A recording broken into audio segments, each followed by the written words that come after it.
Welcome to Upturned Table. And today we are playing John Carter of Mars, Adventures on the Dying World of Barsoom.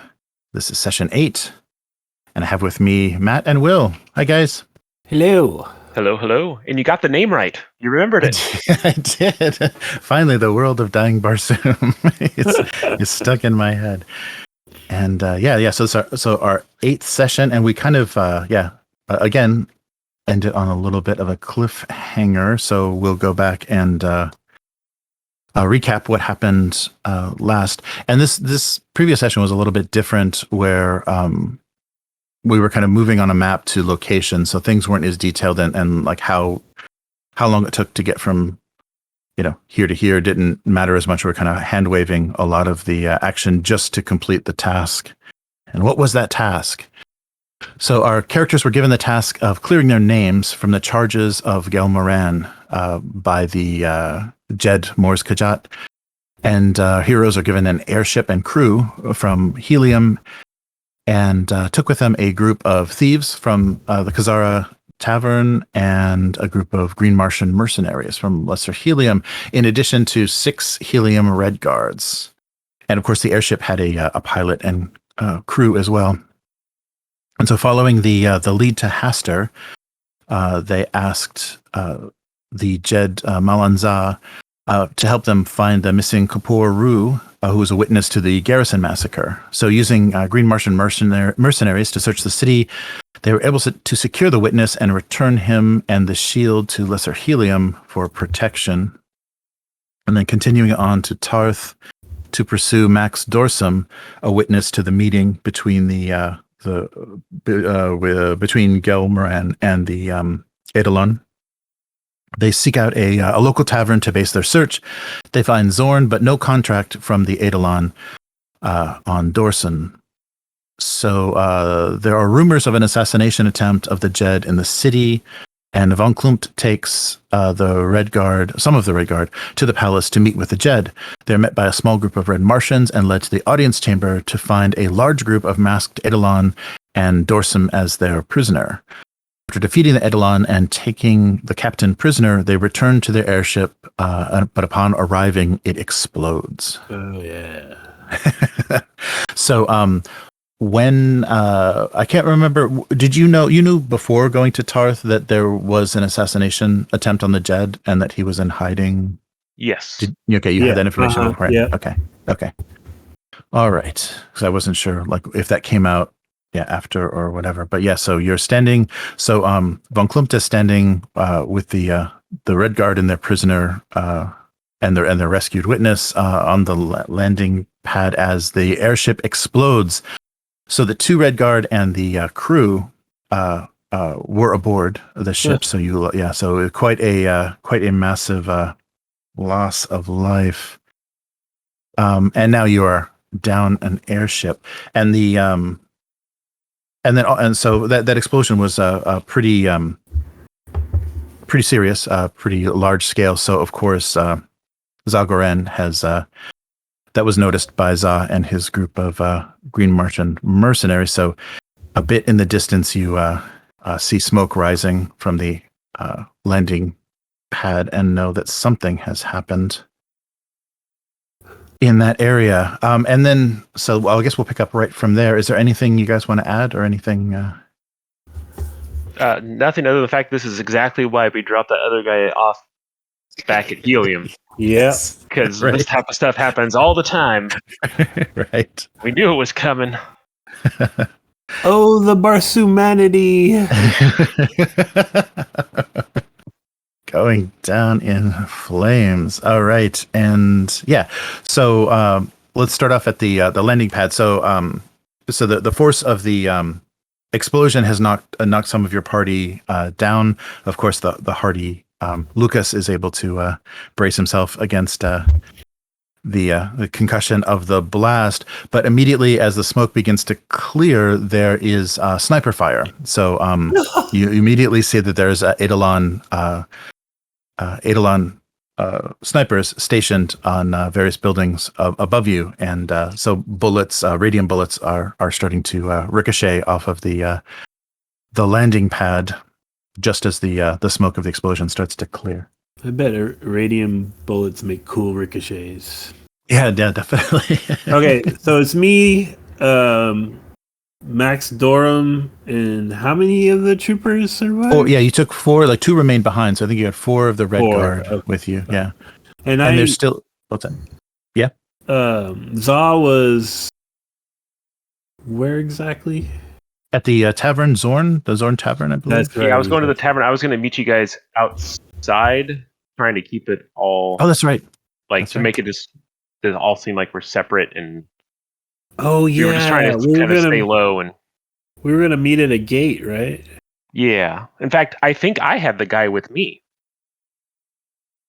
Oh, I think that was the whole thing, is we were going to sneak out with him, and you were going to take the airship, because that was the big, more notable thing. Ah, okay. And then, like, you were going to meet us outside, because we thought if anyone was going to ambush you, it was going to be on the ship, I think. Okay. That sounds familiar. I think that's what we were doing. I don't remember that at all, but awesome. Okay, yeah, that's good. So then, so Max Dorsum is with the Green Martians, and the Red Guard and Lukas are with the smoking wreckage of their helium airship. Well, Lukas will. He's not used to being a frontline guy in war. He's very uncomfortable, so he's gonna rush over and make sure his men are okay, and try to help them up, and try to hustle them in the direction of the gate that I think we agreed to meet outside of. Okay. All right. Resisting the urge to bound away, I want to stay with them. Right. Okay. And so as you make your way to cover and off of the landing pad, rounds continue to ricochet off the tarmac, but nobody is hit. It seems like it's more of just a continued warning, like they weren't aiming terribly accurately, just trying to I thought blowing up the ship was a pretty good warning. scare you off. Right. All right. So you're going to head to the gate. And so you see hear the explosion in the distance, and you see the smoke rising from the landing pad, but have you already continued? Were you continuing on your way to the gate? For me, you're asking? Yeah. I think, for the Green Martian. we were going to meet up, because I think only one of the Green Martians was with me, because it was very impromptu that I went and met up with him before. So I think we were going to take him back, meet up with all the other Green Martians, and then sneak out was the plan originally. Okay. So I think, seeing this, I would ask the one Green Martian that was with me to take Max back to what's it called again? The bar, Zorn, and then I would take off towards the explosion to see if what's happened on Sasha. Oh, all right. Oh, good. Okay. So we're all running in different directions. We're all running in different directions, and none of us have Max. Is the important thing. Yeah. Right. Yes. All right. Great. Okay. So you hand over Max, and so he's at Zorn. So Max is with one of the green aliens at the tavern, and you're heading off. Yes. Okay. All right. Okay. So I guess let's just jump forward. So you make it. So Lukas makes it to the meeting point, the gate, and you find waiting for you just a Green Martian and your rescued witness. And actually, well, let's see. But you're on your thought, so you probably would. So Za would probably have been able to arrive at the landing pad and find the ship. So let's do that actually, because the thought's going to move much faster than anybody on foot. So so Za arrives to find the smoking wreckage of the airship, and immediately recognizes that's where they left the craft, and that it doesn't look like there's any survivors. It was a pretty significant explosion, and from there, if you want to.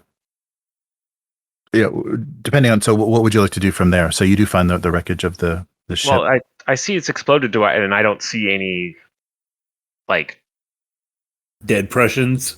Yeah. Do I see anything besides the ship itself exploded? Like, is there a bunch of Eidolon around that I see still scoping it out, or anything like that? You don't. Well, actually, yeah. If you want to, Yeah, maybe look around. I think you've arrived just after they. So yeah, I don't think you wouldn't see any. You don't see any Eidolon presence, and there's no shots being fired or anything at you. I think I would go check out the wreckage and see if Oh, I okay. can find anyone, or if there's anyone to help, or if I can find my Jasumian friend's corpse and Okay.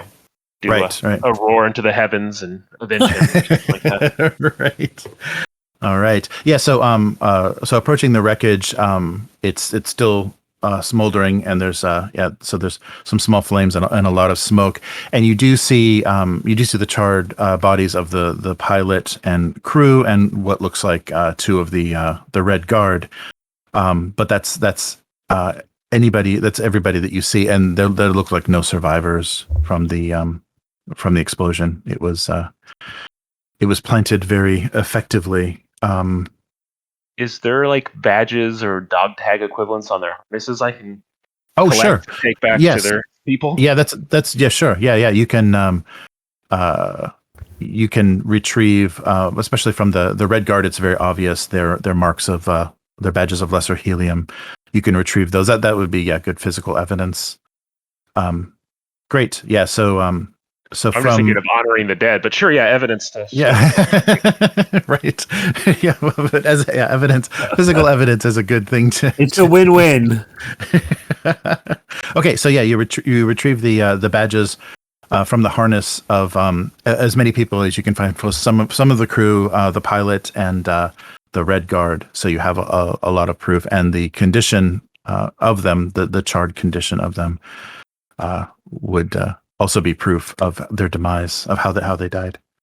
Okay, then I'll just start zigzagging my way back through town, hoping to run into. I'm assuming that they're going to our meeting point, so I'm just gonna try to like back and forth because I'm on a fast critter, trying to see if I can catch them if maybe they've gone further around to try to avoid stuff or something. I'm just looking around to see if I can find Matt and the other Red Guards. Okay. Yeah, and you do as you make your way through the because Tarth isn't a huge city. It's not as overwhelming as Helium. So you do make your way, especially in the direction of the gate, and soon you approach the group of the four Red Guard and Lukas, making a stealthy making their stealthy way towards the gate of the meeting place. The meeting place it's outside the gate of Tarth. Yeah, there were snipers. I don't think we're being stealthy. I think we're running like hell. Okay. All right.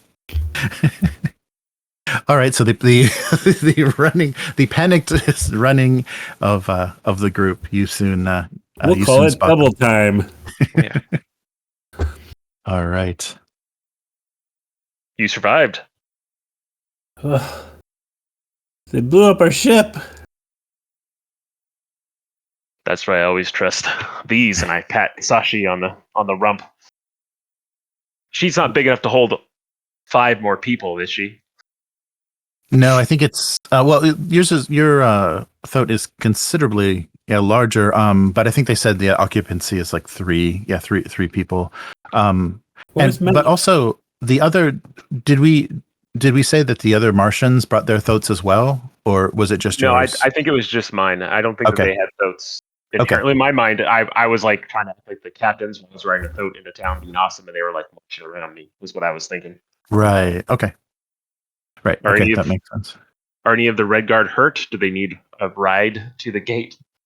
No, I think they're okay. But where is Max Dortham?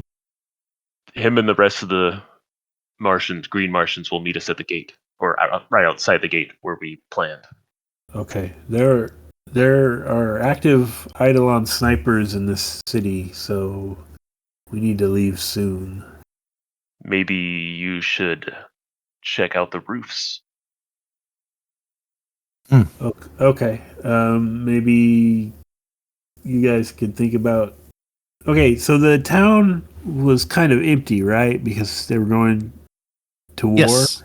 Right. Yeah. So a lot of the shops and things are closed, and even some of the residences. It doesn't seem like there's anyone there. That everyone is contributing to the war effort. That's right. And so as you made, so you probably made your way down some pretty empty streets, but some of the major thoroughfares would have been full of airships being equipped and soldiers being equipped for travel. We might need to commandeer an airship in the name of the Jed. Because we are very far from where we need to be. Yeah, how long would it take for me to ride back to Helium from here? Oh, that's Long time, probably. Yeah, let's see. So Helium, yeah, they don't. There's no scale. There's no kind of. They just do the conversions, but they don't give us a what the scale of this map is. I would imagine it would be a few days. Okay.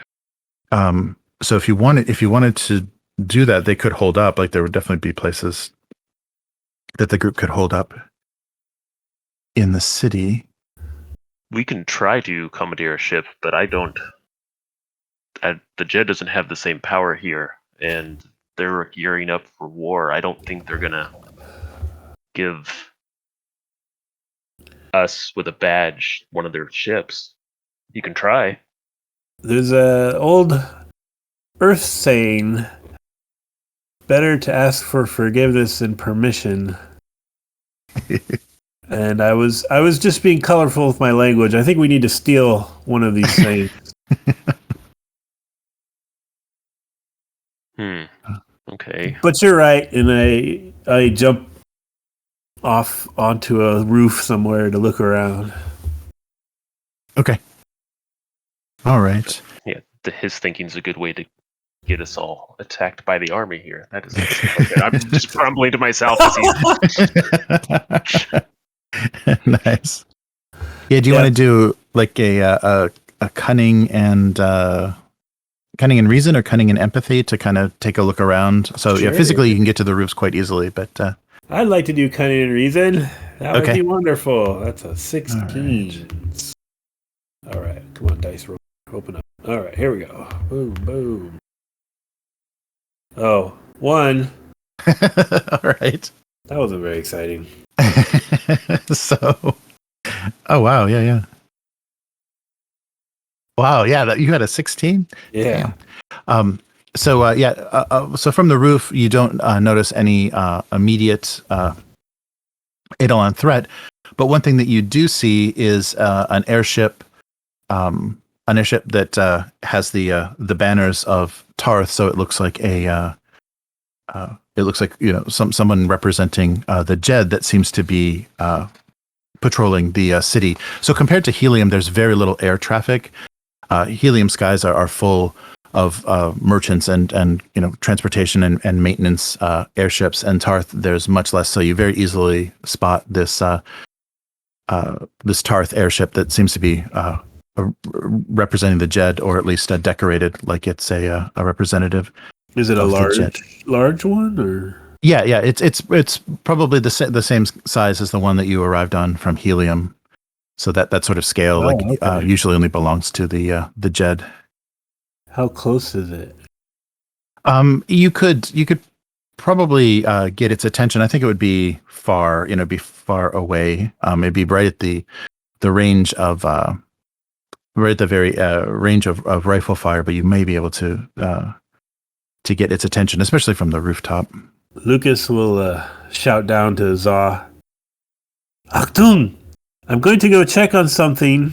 You stay and secure our fellows. better not be trying to commandeer an airship. Okay. And then I'm gonna try to superhero roof bound towards it until I can jump onto it, Okay, if that's a possibility. sure. Yeah, no, you easily. Let's do for all of the bounding for like the whole trip there. Let's just do a roll just in case there's a complication. All right. Just in case. We love those So 20s. Looks like risk and movement is daring. And what else do we want to use with that one? Yeah, so probably maybe reason would be good. You're Reason? kind of you're plotting your way. You're physically having to All right, this is not nearly traveling. as good. These are 11s. All right, here we go.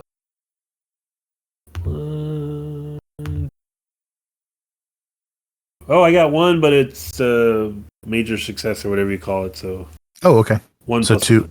Yeah. Okay, good. Okay, so yeah, you easily make so bank that momentum because you just needed the one All right. success. You're very competent at rooftop bounding. So yeah, you make your way easily to the airship, and your final leap lands you directly on the deck. Oh, superhero leap landing with one knee and one knuckle down. Nice. Let's see. Please don't be the Eidolon. Please don't. Right. Sorry. Sorry. Just doing some quick name generation.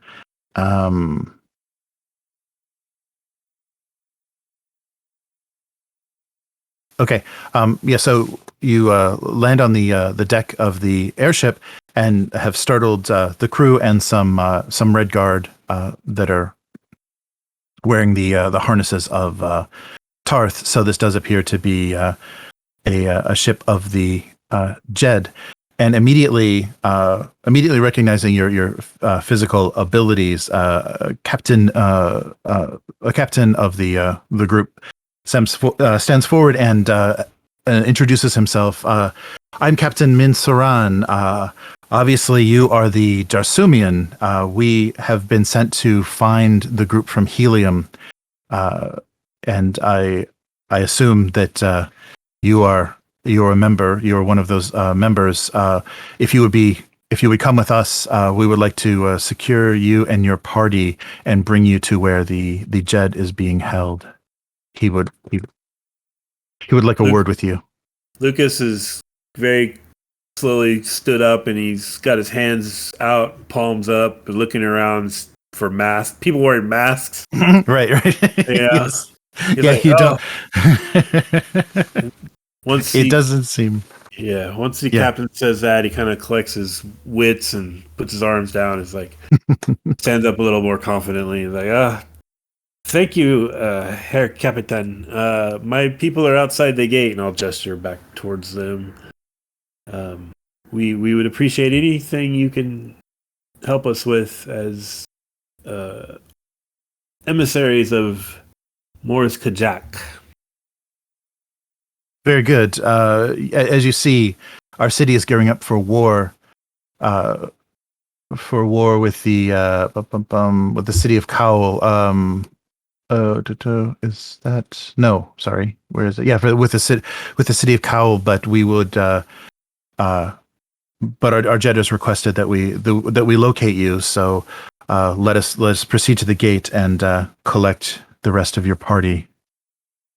Excellent. And yeah, so and then as on the short flight there, he is also explaining how the city has also been dealing with this Eidolon threat, and it's gotten so severe that it endangered the life of their Jed, and that's why Thuvan Dean was not able to greet you himself, and unfortunately, we also are aware of the confrontation that you had in the palace, and we're very sorry that it had fallen into the hands of the gold masks. But we've resecured the palace, and we'll be taking you to meet the Jed shortly. Didn't we capture one of those guys? Oh yes, yeah, you have. That's right. You have the captain. Right. So that he probably He'd be with you. Yeah, he'd be bound, and he'd be cargo on your throat. That's right. Yeah, that's right. We hogtied him and put him on the throat. Yeah. Mm-hmm. Yeah, I'll let him know what happened to us with the airship being destroyed and snipers attacking and the captive we have. And okay. Kind of try to ask him about, is this really the best time to go to war when you have this sort of insurrection taking place in your city? Yes, the Jed it does seem a bit impetuous, but the Jed wanted to answer this this attack on him, and is convinced from spies and informants that we have in Kau. He is convinced that the Eidolon influence was the reason, and that Kau has fallen to their influence, and that we need to answer this attack as quickly as possible before they gather more resources and before more cities join Kau in their perpetuation of this threat of the Eidolon. But you can talk. You can actually you will have audience with the Jed soon. So if you don't lecture you on bad strategy, check. if you think you can convince him of the wisdom of holding off the attack, I would be grateful. I'm very worried for my men and the state, and also the possible infiltration in our own ranks of the Eidolon. I can't be 100% sure that the forces that we're bringing with us aren't also under the influence. I agree. All right. Okay, so yeah, the airship brings you to outside the gate, and it's a large ship, just like the one. So it's able to hold everyone, plus the thoat is able to board. I'm gonna with you. Bound down to Za before it's finished, like it's landing, and kind of look cocky, like, see, I take care of us. Nice. They already knew who you were. We're going to see the Jed. Nice. Good. Maybe we can get him to stop this foolish war and attack the Eidolon directly. That's what I was just saying. I'm glad we're on the same page, Za. Excellent. All right, so everyone boards, and the captain of the guard recognizes your prisoner and shakes his head. So yeah, he recognizes the leader of the group of Eidolon that you fought. So he was a Red Martian. Yeah, so he was a Red Martian. I don't think I made that clear, but the captain of that group of gold masks was not in himself wearing a cloak and gold mask. He was actually a captain of the Tarth Red Guard. Oh, okay. Yeah, sorry. I probably didn't make that very clear. So he was a Red Martian, obviously turned to their side. So not a. Have we been able to tell up to now if the other Eidolon have all been Red Martians? For the most part? Yeah, for the most part, it's been a mix. It's been a strange mix, and it's not so easy to tell. But it's been a mixture of Thurn, of White Martians and Red Martians. So obviously they are recruiting to their so the group that broke off from the Holy Thurn that became Eidolon have been recruiting into their ranks. So you've been seeing a mixture of Red and White Martians, but none of the Yellow Martians. Probably Yellow as well. I would imagine that. Yeah, they've been very convincing in various places. But Yellow, of course, Goma was Yellow, wasn't she? Yes. Yeah. Yes, Goma is originally a Yellow Martian. So, but they're more rare. Just in general, the population is much less. So just based on that, you would see, yeah, it'd be more rare. So both White and Yellow would be rare overall, but in the Eidolon, yeah, you would see mostly like half and half Red and White Martian, and then the occasional Okar. So Za Goren, forgive me if this sounds flip, but I am, of course, a stranger here. If a Green Martian took a Yellow Martian as a mate, would you have a Blue Martian child? Or a Green wait, no. Oh, I'm getting my colors mixed up. Never mind. Oh, a Red Martian and a Yellow Martian. Do you get an Orange Martian? You would get a red, I believe. I'm not sure. I'm not used to their mating practices. Maybe the eggs would just be infertile. I'm not sure. Eggs? Oh, that's right. You asked if they had a child. Yes, the eggs would, I believe, be red. Za, are you telling me that Martians lay eggs? Do Disumians not? How do No. you make children? Well, it's sort of like without the egg, you get a baby. This sounds like a child's tale. Huh. Well, we can figure that out later.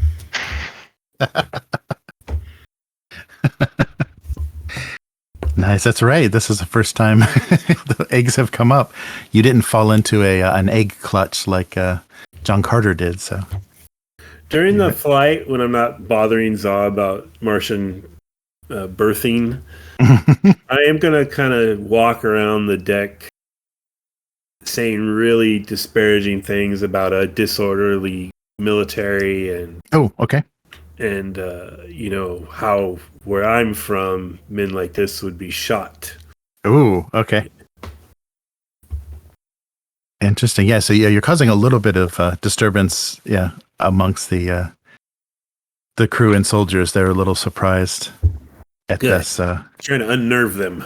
Yes. Okay. Yeah, it seems to be working. Yeah, that strange criticism, especially from an off-worlder, is a little off-putting because Red Martians pride themselves in their militaries. So Managed to get us a ship without conflict. Then he tries to fight with the crew. Ugh. I'm trying to get the traitors to reveal themselves. Yeah, there are a few among them that have no reaction. So the occasional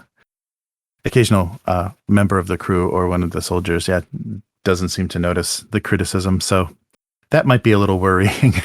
Yeah, every once in a while, like I'm walking around, with my hands clasped behind my back, very rigid. And every once in a while, I'll stop by one of the crew and sort of like pretend like I'm checking their harness for dust or something. Mm-hmm. I don't know what I'm doing because obviously they're not wearing uniforms like I'm used to, but I'm trying to make it look like a sort of a sergeant dressing down his ranks. Okay.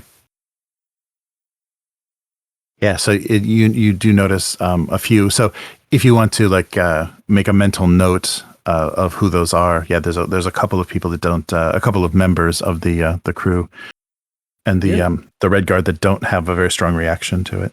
Oh yeah, for sure. All right. Before we land, I'll pull him aside at some point and let him know, just so you know, the Red Martians take their military very seriously. I would not keep up this game you're playing. You may upset them.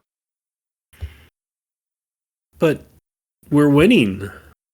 And I'll sort of like gesture and point at certain ones of them. Watch those. They're I think they have questionable loyalties. Is this more games? It's the ultimate game, my friend.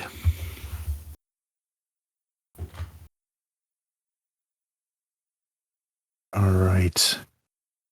So your airship lands, and the palace, the platform, the landing pad for the palace, and now you see there's quite a much larger presence of Red Guard, and they lead you kind of in a protected formation inside the palace and to the audience chamber where Lukas previously had the battle, and it's been secured now with guards, basically guards at every point.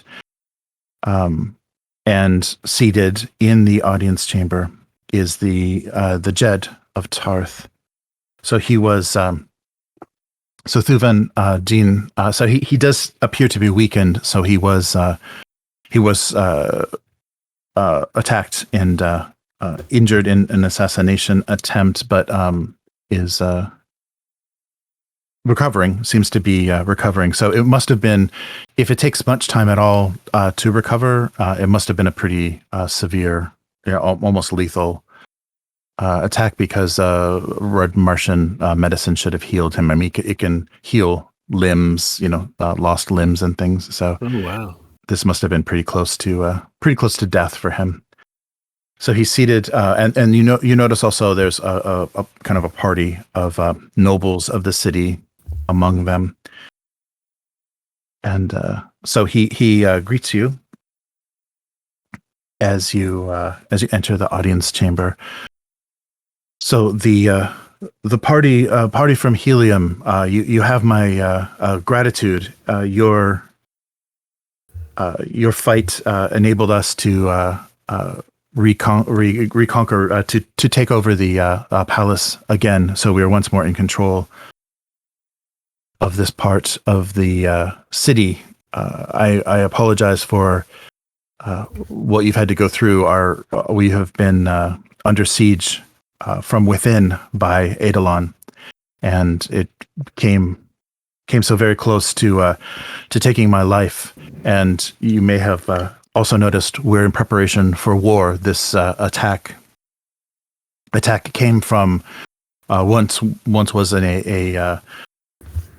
a twin to our city and a very loyal trading partner, Cowl. So the Jed Coolant Teeth of Cowl has somehow been corrupted by Eidolon, I fear. And we need to immediately answer this insult and grave injury to Tarth itself. So we prepare for war. So Lukas, because of he has his haughty to a fault. Oh yes. Flaw. He doesn't bow or prostrate himself or anything. Right. And after the Jed finishes that, he just sort of like lets out a humph. Okay. As you know, we come as servants of Mors Kajak. It is not our business to tell you how to conduct your war. But if I may paraphrase a great Jasumian strategist, Sun Tzu, never march your army to the beat of your enemy's drum. You would be a fool to not root out the traitors here before you move on Cowl. And that is all I will say. And I just sort of step back. Oh, nice. I see. So, Jarsumian, we will take your counsel into account. But perhaps being an off-worlder, you don't understand our ways. But I do understand. We do have proof from our sources that the Eidolon threat is actually more grave than ever. It seems that they have successfully been able to control not only the beasts with which they fight us, but also the intelligent creatures. So individuals such as yourself could fall under their this mind control technology they seem to be perfecting. So I fear that we can't waste any time. So not only is the threat of Cowl to our city severe, but the threat to the entire planet, as this strange technology that they've come up with will consume the minds of all of the leaders of Barsoom. I'll step forward, I guess. Since Lukas tried his spiel and it didn't work, I'll try to talk some sense into this silly Jed. I'll take, I don't think we ever got his name, but the red Eidolon captain guy, and throw him down on the ground, hogtied between us. Okay. And take another step towards the Jed and say, your men are already corrupted and controlled by the Eidolon. This man attacked us and led troops. How do you know that half of your men on the battlefield won't turn against you already? Yes, that is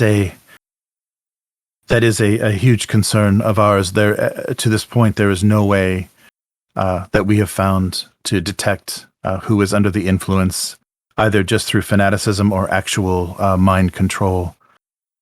And so, yeah, he recognizes the captain that you've that you've thrown down. He was at one time one of our most loyal captains of our Red Guard. This is very very serious.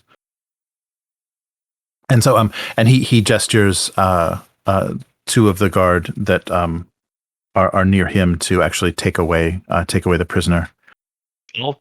When they reach out and grab him, I'll kind of put a hand on each of them and like look them in the eyes first. Not that I can tell if they're mind controlled or anything, but I'm trying to see if I can even tell with like these people if they're, like kind of giving them once over, like he seems good type of a thing. Sure. Yeah. Let's see. Yeah. I think at this point, and from what the Jed has been able to do, he's been very strict. Oh, he can actually say this. So I see you are having doubts yourself about the loyalty of my guards. I can assure you, we've been very severe. We've severely screened as many of my guards as possible. The group among me now in this audience chamber is the most loyal, and have continued to reaffirm their oaths to me. So I have confidence in at least the members of the group in this room that we are safe from outside influence. Lukas is gonna step forward a little bit and next to Za. And I believe everything you said about the threat of mind control is real, as we have encountered such conspiracies in Helium, which means that you and Mors Kajak should be in an alliance against this threat. Surely it would be worthwhile to pause and negotiate with Mors Kajak so that you can act as a support network with each other. I see the wisdom in what you're saying. If you could act as a liaison with us in this time of need with us and Mighty Helium, the support of their military would greatly aid us in our efforts. And I would seek the counsel of the Jeddak of Helium himself, if such support would be given to us. But I worry that time is we don't have time fighting this threat, that it may be upon us very quickly. So let me do this. I will appoint you one of our military airships to return to Helium, and if you would seek the counsel of not only the Jed but the Jeddak himself of Helium to assist us in our fight against Eidolon, and please let him know what we've witnessed and what we've been subjected to from the Eidolon threat that has infiltrated Cowl. You are going to be. So let me. I can't spare any of my own guard. I of course need them to. That's all right. Guarantee the security of this palace, but honestly, a small fast craft would probably be preferable. Well, very well. Okay, then I can equip you with a smaller gunship, but a military grade. But our fastest military craft will be at your disposal if you would take our plea for assistance back to Helium. Certainly. Perhaps you could give us something in writing we could deliver it to him. And yes. I hope that you're not all dead in a forest before he gets the news. Are you holding the war effort until we get back with his reply? I can give you my My word, I will hold off our attack as long as possible until I hear from you. But if there is any delay or complication, I may be forced to press the attack without Helium's assistance. But I will wait. I will wait as long as possible. I'll look to Lukas. I'll just shrug. Like it's probably as good as we're gonna get.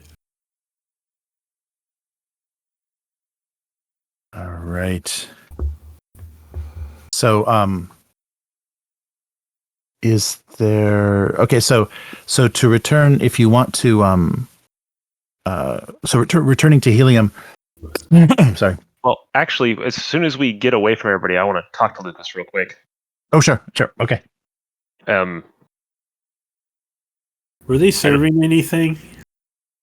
Oh, serving? Yeah. No. As far as any Like drinks or anything? no, yeah, there wasn't anything.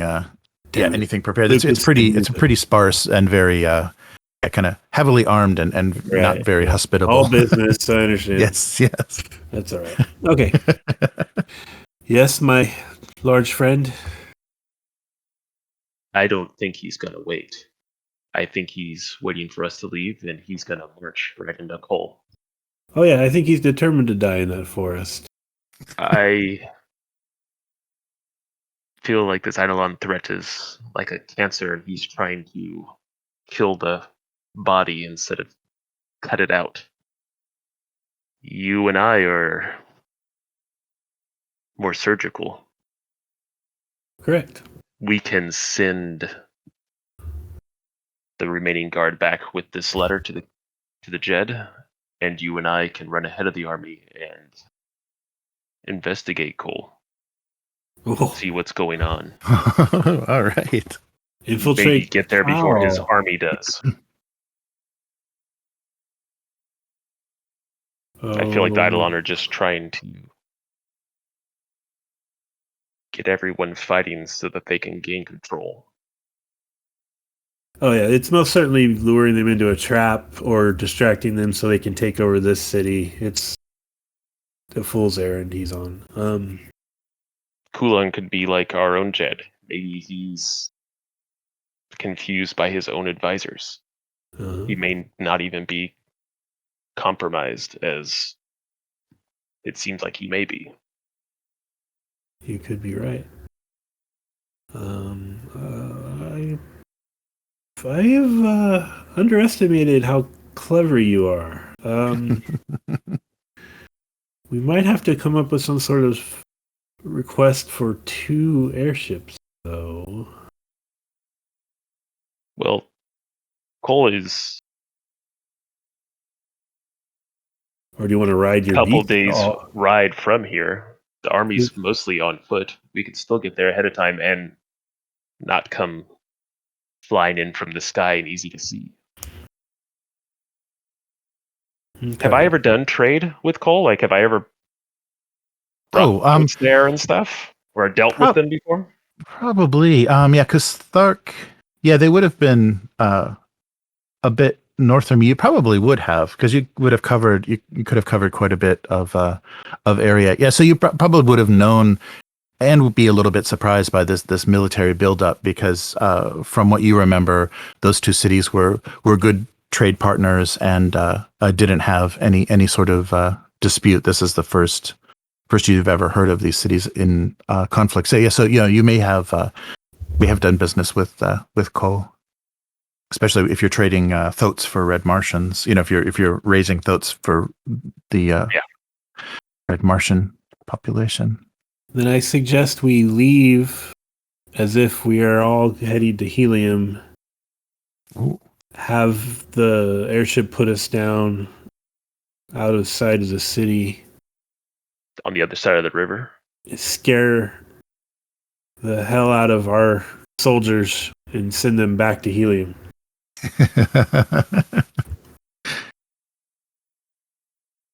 That sounds like a good idea. We have, I'm sure the Martians on board along with those soldiers can keep.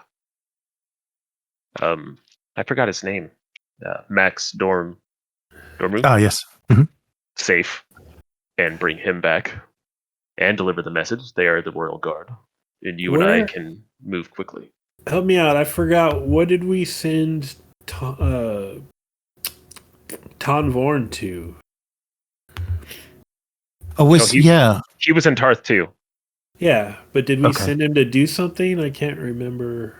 Oh, that's right. Yeah. He was like the liaison, I think, between our two groups, right? Weren't you pretending to be a dignitary, or Yeah. you were being a dignitary for Helium, and I was just posing as Yeah, we need people to. hunting for.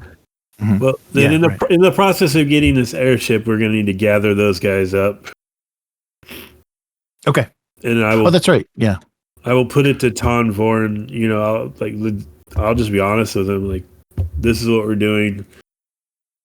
I would like you to come with us because I think your people are appropriately skilled for what we're about to get up to. If you're willing. Good. Yeah. They definitely would have rendezvoused with you outside the gate. Yeah, so they would have come. They would have been part of They're going to the need party mounts. you collected. Oh, that's right. that's right. Yeah, Okay, anybody you bring with you. In Yeah. that case, we'll go light. We'll Okay. just bring Ton, Okay. because 3 of us can ride on Sashi? Sashi, right? Mhm. Yeah. And Right. then we'll have the rest of them basically act as a anti-treachery guards on the airship. Oh, okay. Okay. All right. Okay. Yeah. So you have. Oh, that's right. So there's 4. You have a surviving 4 members of the Red Guard from Helium, and then Kangazar and the Green Martians, and then Tonvorn and the Red and Yellow Thieves. Okay, that's good. So there's still. Let me see who would actually bring this. So maybe Tonvorn would actually say, because you're confiding in him with this plan. I would recommend, just from my understanding of Mors Kajak, the Jed of Lesser Helium, myself, I would recommend you send all evidence to clear your name along with this airship and have it presented.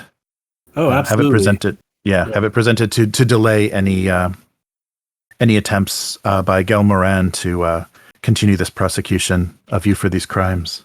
Maybe I could dictate a letter to you too that you could include with everything else. Ah, okay. Yeah, so and that's true. And the Jed prepares. The Jed had you maybe wait while he had prepared some documents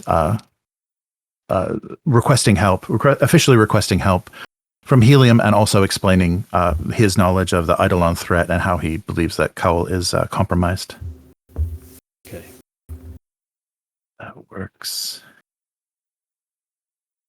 All right. Okay, good.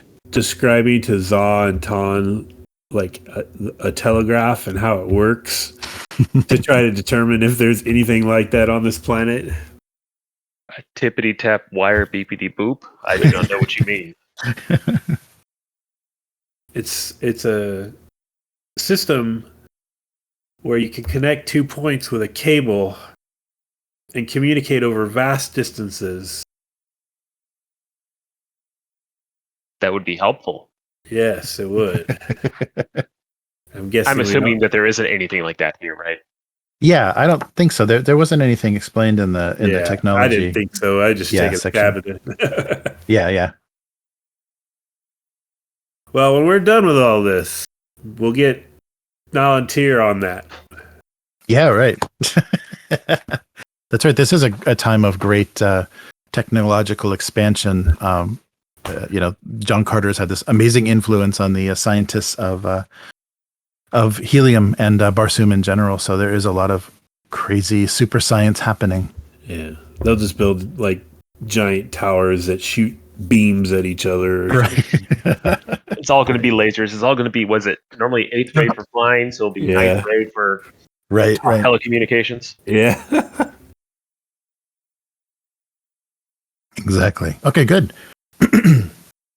So the plan So we hop on the commences. ship and act like we're leaving, and then once we get out of town, Right. we're like, "Oh man, you totally need us to let us down."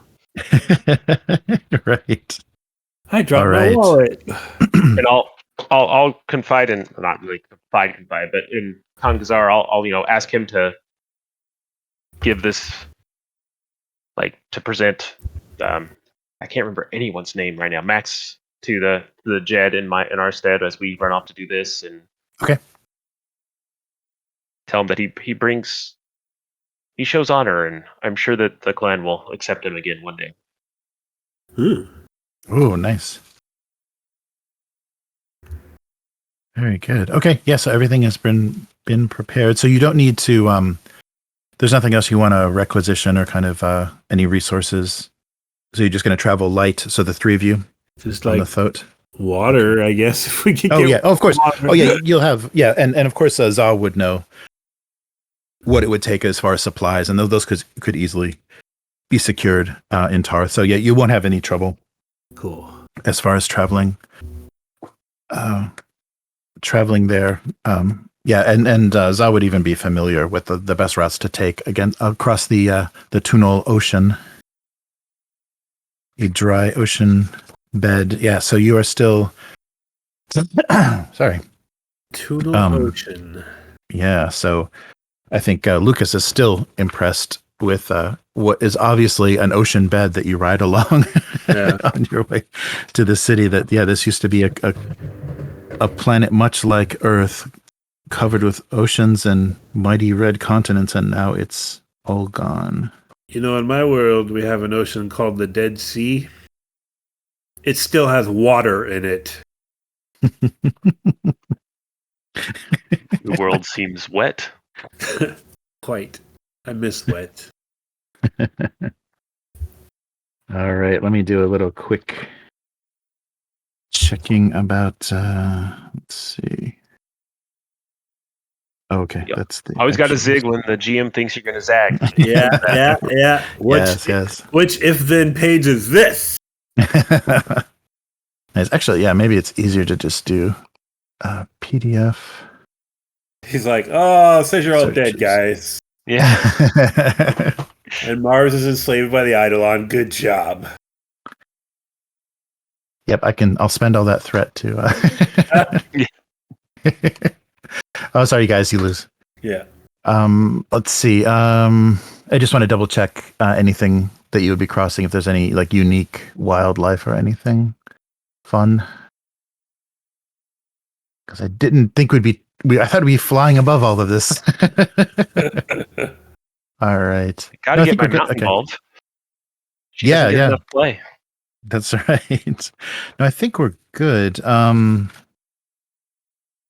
Yeah, because you know the safe trade routes and things to avoid a lot of the more dangerous. So we probably should do a roll just generally for the trip. No sandworms. Right. All right.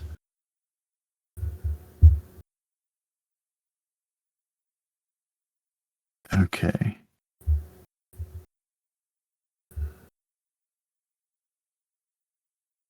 Sure. So, what would that normally be like? Just like you mean like a overland travel type of a thing? Yeah. So probably be traveling would be. What do they recommend? Daring and daring and maybe reason, or what else? Or passion. Oh, empathy. Oh, yeah, empathy or passion. Which either I'll one. go daring and passion. Okay. All right, and this is mostly just as check if we get a complication, and then generate momentum. Let's do this. Ooh. Oh, that's a 9, not a 6. I got 2 successes though. Oh, good. Okay. So make that one momentum, and you just needed, so no complication, and so you easily guide your thoat through your well-established trade routes. Normally traveling faster and have 100 other thoats with me, but right, right. Yeah, and if you wanted to, you could probably use your resources. You could probably rely on allies that you have, if you wanted to arrive under the guise of trade, because you have your band of rangers or the owner of the trade caravan, you may be able to contact someone or use at least their name to secure some of the smaller Red Martian thoats, so that you can approach with a small herd and hide or come in as obvious merchants, or you could just stealth, whichever sounds like a more or better approach. I think as merchants makes sense. Okay. Maybe I can actually, though we never named the ranger banner like that, but maybe we can actually run into them and I can ask them if they know what's going on with Cole right now, if they're aware of them gearing up for war or anything like that. Oh, sure. Okay. Yeah, that's good. Why don't you roll maybe cunning and empathy. What did we do when we were doing the search for info? I think it was something like that.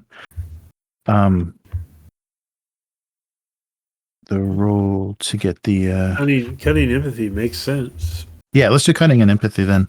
Okay. And see what they know. Like, so you can question them. That's one momentum again, 2 successes. Yeah. Oh, great. Okay. All right. So they do know. Oh, that's great. So the sources that you have report to you that in the city of Cole, they have spotted. Let me see here.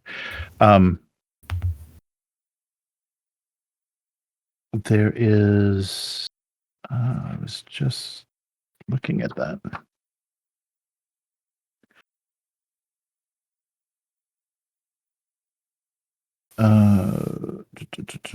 Yeah, that there is a large airship docked in Cole, an unusually large ship, and they don't know the origin. It's not flying any banners of any recognizable city or kingdom, so they don't know exactly the reason for it. But it's a very unusual presence in the city itself. Do they know if they're also massing? Like, are they marching for war themselves, or they seem to still just be living life outside of the odd airship? There is so Cole itself doesn't have any serious naval force as compared to oh, nice, I just saw that graphic. As compared to Tarth, they don't have any significant navy themselves. So this large battleship is very unusual, and it doesn't seem to be. It doesn't seem to be that they are gearing up for war, aside from this one ship. Really? Yes. Huh. Yeah. So the Green Martians report that aside from this unusually large battleship, there isn't anything unusual about. Ask them if people are allowed to trade in the city and move about freely. Oh yeah. There hasn't been any disruption in trade at all. Let me double check. There's one more section that has the city information about the city. Let's see.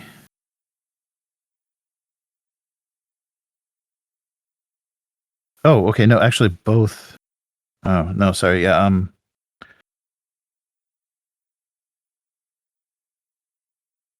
Okay.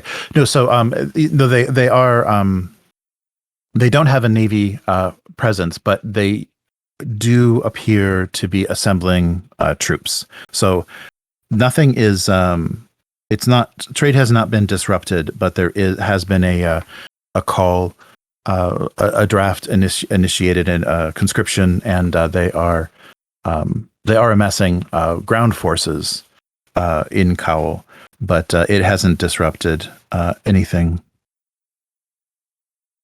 so far. And the only other obvious appearance of what they're doing is that battleship.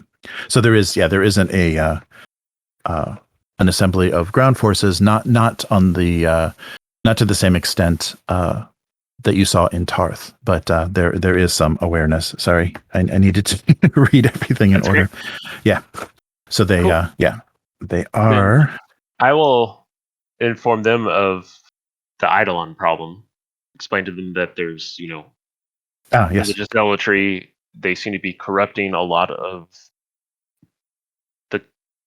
the Jeds, and it seems widespread to the point that I'm almost worried that they may start attempting things against us too. I don't know if that's happening yet. I haven't been to our home city in some time. Right. I would ask them if they, being the kind of like rangery do-gooderies that they're trying to be, if they want to go back to Thark and see if they can determine if there's an Eidolon threat brewing there. Okay. To try to protect our own people. Oh, that's good. Yeah. Okay. Yeah, the Rangers noted your concern, and this was the first they'd heard of this mind control and this technology. So they noticed unusual activity, assassination attempts, kind of strange uprisings and things that are happening in various cities around Barsoom. But this Eidolon and mind control thing has them worried. So yeah, they will definitely. We will return to Thark to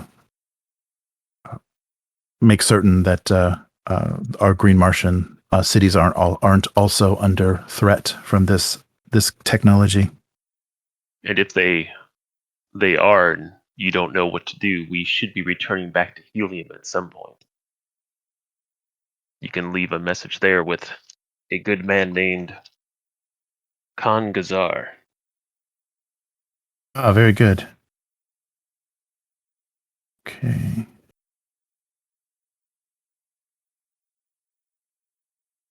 Well, if they're massing an army but not preparing to travel, then I really think old Thuvan Dean is just walking into a trap.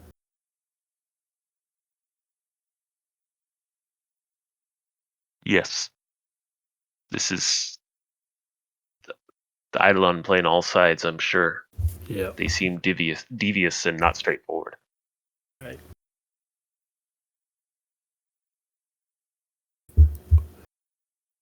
What was that? Huh? Oh. It went out for a second. Nada. Yeah. Okay. So, all right. I think this all still works. All right. So, I'm putting the pieces together. You guys threw my jigsaw puzzle on the floor, and now I'm trying to. I'll find all the pieces. This is the sky, I think, and this is the ground. It's all because we went to Tarth before we went to Zor. Right. Yes, that's the order. I should have railroaded you guys right along. It was a sightseeing tour. No, this is good. So I like to think that as soon as we get off the ship, it explodes again. And then right. Here we go again. I got some more. That's right. Yep. And every if I have enough threat, in every time that ship lands, it explodes. All right. Yeah. So you've been in contact with the Green Martians, and given them the name Ka Zara. They're going to check on the situation in Thark, and then also head to Helium and make that contact and let them know kind of the status of everything. That works well. Okay, so do we take a 10-minute break and then come back? Sure. No, I think let's see. No, I think this all is still good. And now we turn north towards the moor. Go, go, go. Let's just go attack those yellow Martian cities in the Arctic or whatever. Oh, that's right. Yeah. Just lay siege to the yellow Martians. Yeah, you did get word that Skoma had returned as far as they knew. Yeah, Skoma had returned back. Okay. We need to get you yellow skin powder so you can blend in there. Oh, that's right. Yeah. That's right. Yeah, you would still have some ability to disguise yourself if you wanted to not look Jasumian entering the city. But so you before you get to the city, of course, we're going to have to cross through the Kolian forest. So this is of course this is something that Za has done before, but it's as opposed to the Tunnel Ocean that you were crossing, that was just a flat ocean bed without much life, some yellow lichens and things, not much wildlife. The forest itself does seem to be teeming a little bit more with living things. You know, of course, as soon as you start to enter it, you hear the sound of insects and birds and things that have made their home there. So it's much more alive. If someone wants to roll a reason and daring, what's this for? as you're entering the forest, yeah. So reason and daring. So you're entering the forest and just see what you notice. Aside from just the general noise of. I'm the foreigner here. You want to take that one, Za? I mean, not really, but I can. No, it's just kind of an observation. So maybe both of you guys. It's pretty close. Yeah, 8 or 11. I was convinced that trees didn't exist on your world. We call them Usumian trees. No, I don't. Yeah. Yes. Yeah, the few places where you can see these canals that come from the ice caps. Yeah, the few places where they've kind of especially around cities and stuff, they've grown forests. Yeah, even helium. There's even a helium forest. So, yeah, some of the major cities have nurtured forests. Well, I would be rolling an 11. What? I just rolled. I went ahead and just did it. I got a success. Oh, okay. I'm not as good as you are at observing things, but I guess yes, Okay. I would probably realize something's different more than you would. Right. Okay. Yeah. So you'll for anything to happen, you needed 2 successes. So do you want to add? So it so far it's just with 1 success it's failed. Do you want to add momentum to that? I'll spend momentum. Okay. Sure. Okay. Good luck. Oh, it turned the other dice on its side though, unfortunately. No, that's just bad. It's all bad all the way around. Okay. I'll give you one into a 20 in that hole. I'll give you a memento. Oh, yeah, that's right. You can pool it. Well, I don't even okay, and then I'll roll another dice. So we'll just look at this one because I bumped everything around. Everything's the game's glitching. There we go. No, that's bad. Oh no. Okay. Really? It's all failures. Oh my gosh. All right. So you do feel so Za does feel a little uneasy. Your previous experience in the forests have not been bad, but you do feel a little uneasy entering these woods.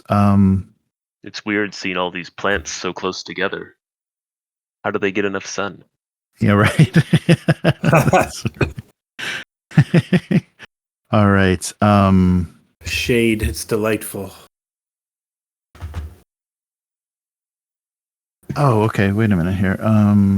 There's one more little thing here.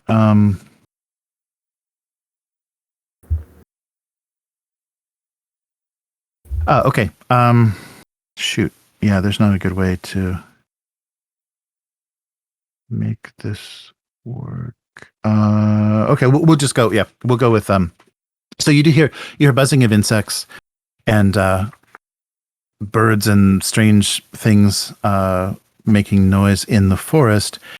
And as you continue toward the city along a well-established path, but there of course is heavy forest on either side of this path, the buzzing actually increases, and from out of the tree line cover, you see two large Sith. So Sith are flying insects, large purple flying insects that look like wasps. So basically, from Lukas's eyes, they appear to be man-sized, like more than 2 meter tall purple wasps that approach you from out of the tree line. So they are attracted to something. Yeah, something has drawn their attention, and two of them are flying directly. And these are usually hostile. These things, they're not. Yes, yeah, right, yeah, yeah. You they're only known to be predators, and they seem to be focused on the throat. There may be something in your packs or something that they're after. I don't know, something that they may have been detecting, but yeah, they are flying out of the tree line and out of the tree line and are confronting you. So immediately you see two, but of course there's still other loud buzzing within the forest that you can't see. Ooh. So two Siths immediately confront you on this path, and this, you've never seen anything like this before. So Za is very surprised, and even these that airships usually have to contend with these flying insects, that they're a bit of a hazard in some areas for airships, but you've never seen this. Like down in the woods, they usually aren't. Yeah, right. Yeah, this is a very strange context for them, because their nests and things are usually in the more dry, arid lands and on elevations. So this is a very strange location for them. I will. You have a pistol, don't you, Matt? Yep. But sorry. And because this is because they weren't spotted. Yeah, because they were able to get on top of you before. Yeah, they're gonna get to do something before you guys are able to respond. Hopefully they just bump into like a light repeatedly, confused. That's right. That's right. Or they found that candy that that Tonvorn was hiding. When you first said two Sith, I was like, oh no, the master and his apprentice. They always come into. Yes, there's always two. All right. And Zal would just know from being Barsoomian that these are venomous. That they're most dangerous because they have a venomous sting. I can even say that, venomous. All right. Watch out for their stingers. Do they have like 12 legs and 6 wings, or? No, they look pretty normal. So they're six-legged. Six-legged. So they do appear to be, maybe there's like a shell on their back, or like a harder carapace on their back than Barsoomian insects. But the structure, the anatomy, does seem to just be a large scale wasp in a very bright purple color. So the buzz is horrific. It's very very loud. So I need you guys to do a empathy passion test. Because the sound of just the insects in the woods intensifies, and now this buzzing, when these Sith appear, they are making such a horrifying buzzing sound that it is actually very confusing and disorienting. Ooh. Ooh. I got a success, but I also rolled a 20. Oh no. Okay. All right. I got 1, 2, 3 successes. Oh, nice. Okay. So you just needed the one. And you both passed, right? You both got a success? Yes. But there's a complication. Okay. Let's see. During this I think you've got enough to deal with let's see. The ship explodes, doesn't it? Oh, sorry, the throat explodes. We don't have a ship. Sashi! No, so let's do this for the complication. So the buzzing is so intense, but you're able to not it doesn't instill any fear in you. You are able to keep your composure and focus on these attackers. Unfortunately, Sashi is overwhelmed by this. This is the closest that she's ever been to these strange insects, and so it's a little overwhelming. So she kind of bucks and rears up, and maybe the two passengers. So both Lukas and Tan are thrown off, but Za is able to hold the reins and stay mounted. So sorry, yeah. So so you guys are now on the ground. You fall into the floor of the forest path, and you have these large wasp-like insects attacking you. All right. So the first thing that happens is so one swoops in to the still mounted Za and attempts to sting. So you see it swoop in, and it's starting to position itself to ram you with this black dripping stinger that sticks out from the bottom of its Avoid that. its abdomen. All Which right. end? Which end do I avoid? The drippy bit. All right. So this will just be basically it'll get a kind of an ambush melee attack. Oh wait. Oh yeah. No. Yeah. They surprised. It's already built in. Okay. So just a basic melee attack. So cunning and daring. Okay, and 11. So yeah, there's no special. There's nothing special. Oh, but they rolled pretty well. Hmm. Okay, so this attack. So yeah, but you'll still get to defend. Yeah. So go ahead and roll. I'll spend a luck because wasps scare me, Yes. and then I will make this test. Hopefully, Good luck. another 20. What's going on here? Oh no! All right. I'm assuming I can defend with my sword against this. Sure. Yeah. Of course. So I'll go Yeah, with cunning and passion because I have the heart of the beast. Yes. So I got 2 momentum. Okay. And a what's it called when you roll the 20 again? Is it a threat? Is it Complication. 2 momentum and a complication. Okay. So yeah, you're both. Oh, actually, no. I've actually got 3. Yeah, because it's. Yeah, this attack was. It's under 4. Yeah. So I've got 3. I've generated. No, so a success and 2 momentum, and you got a success and 2 momentum as well, right? Okay. Yes. So no, we're tied. Okay. So we're tied. So you're able to deflect. So the stinger. The stinger from the Sith is thrusting at you, but you're able to deflect it actually with a sword blow. So yeah, very very lucky. So but you do see you do see venom dripping from it as you deflect this blow.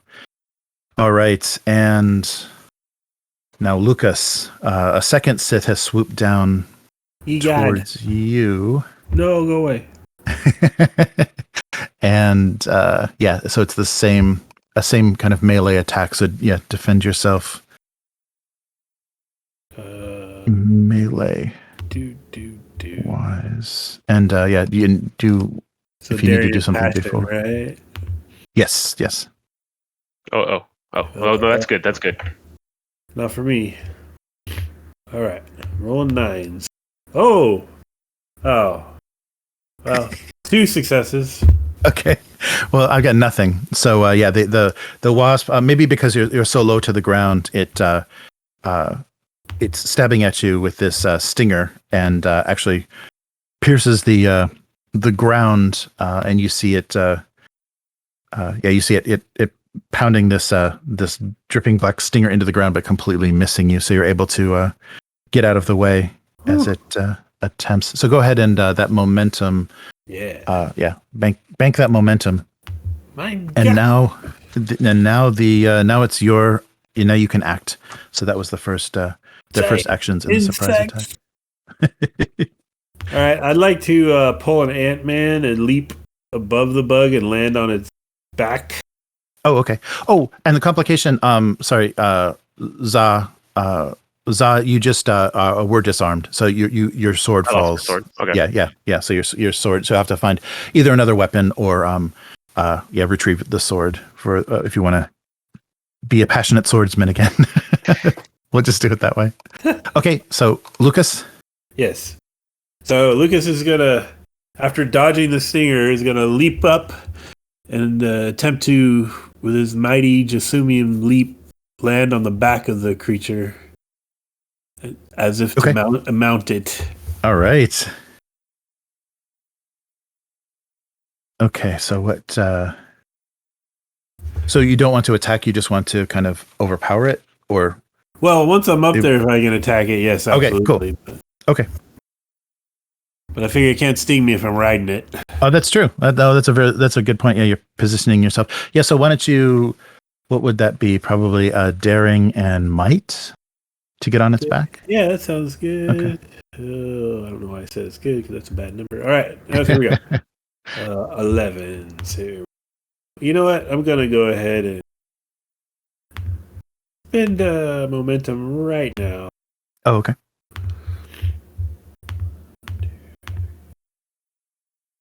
Oh, Zaha, you're such a bad influence.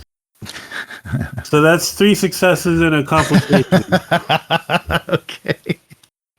Okay.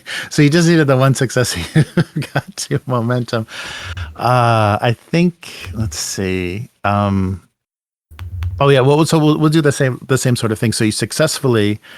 So you successfully mount the insect without any problem, but of course, doing this jars your pistol loose. So you drop your pistol as you are able to hit the back of this Sith. And if you would like to spend one more momentum, there's something else that I can tell you. So it's funny you should say I will spend it. Okay. Because I was about to ask you if there was any signs of weird mind control boxes. So what do you know? Yes. So spend that momentum and so you're mounted on this Sith and you do notice this iridescent blue plate that it seems to be attached to the back of the head, the carapace of the head of this insect. So it does appear that these are being controlled, so that this is actually an Eidolon trap on the path to Kol in the forest, and that they're using, they're continuing to use mind-controlled creatures. I'm going to yell, like, as I'm riding this bucking giant wasp thing, I'm yelling to Za, they've got the mind-controlled boxes, and then I'll start trying to rip it off of it. Oh, okay. All right. So you hear. So Za hears. Lukas say they just like the Banth. They appear to have a mind control device attached to them. So what's Za going to do? How big are these things? You said they're like 4 feet. Oh no, they're like human size, so about like a 2 meters. So they're smaller than you, but they're about the size of a red Martian. Yeah, they're quite large. So they could probably lift. Bucking and stuff. Is she like? No, you've calmed her down just after that initial sound. You've calmed her down. So your ability to stay on top of her helped her to regain. Okay. I Regain will. composure. I think I'll because what's his face is still laying on the ground somewhere, right? Born. Yes, you're right. Right. Yeah, So Ton is on the ground as well. I think he's right there. So I think I'll yell at him to get back on Sashi, and I'll get off Sashi and try to retrieve my sword, basically. Oh, okay. All right. I was like, get back on her, and I'll hop down and grab my sword and hopefully wave stuff around and distract the wasp. We'll see what happens. Okay. No, that's a good idea. Yeah, I don't think. Yeah, you don't need to roll for that since it's just a simple action that you would have done hundreds of times. And you're able to boost Ton easily back onto the Get her away from the wasps. the back of Sashi. Okay. Good. Yeah. So that's what you want to do. You want him to retreat with the thoat. Yes, and potentially the rest of the herd if it's following. Yeah. Okay. Okay. Good. Oh yeah. So you did retrieve. Yeah. So you do have a small herd of the smaller thoats with you. Yes, I think so. Yeah, Okay. we were gonna try to do Great. some trade and stuff. Okay, that's right. Okay.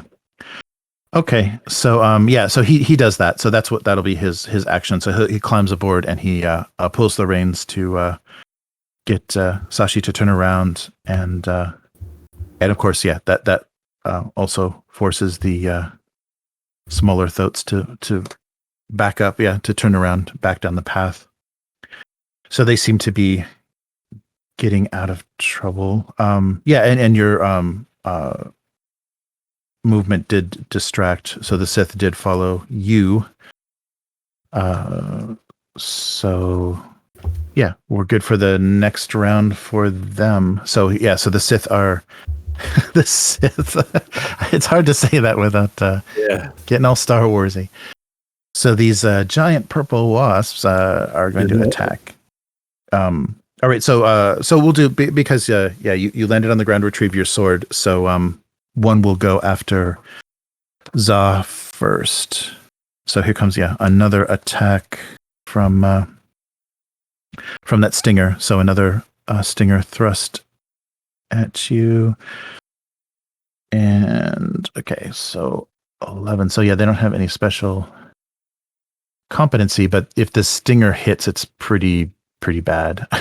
So 2 successes. So go ahead and roll defense. Oh, my goodness. All right. I will spend yet another point of luck because I can't die here. And then I will roll against him and hopefully get some momentum out of this at least. Yes.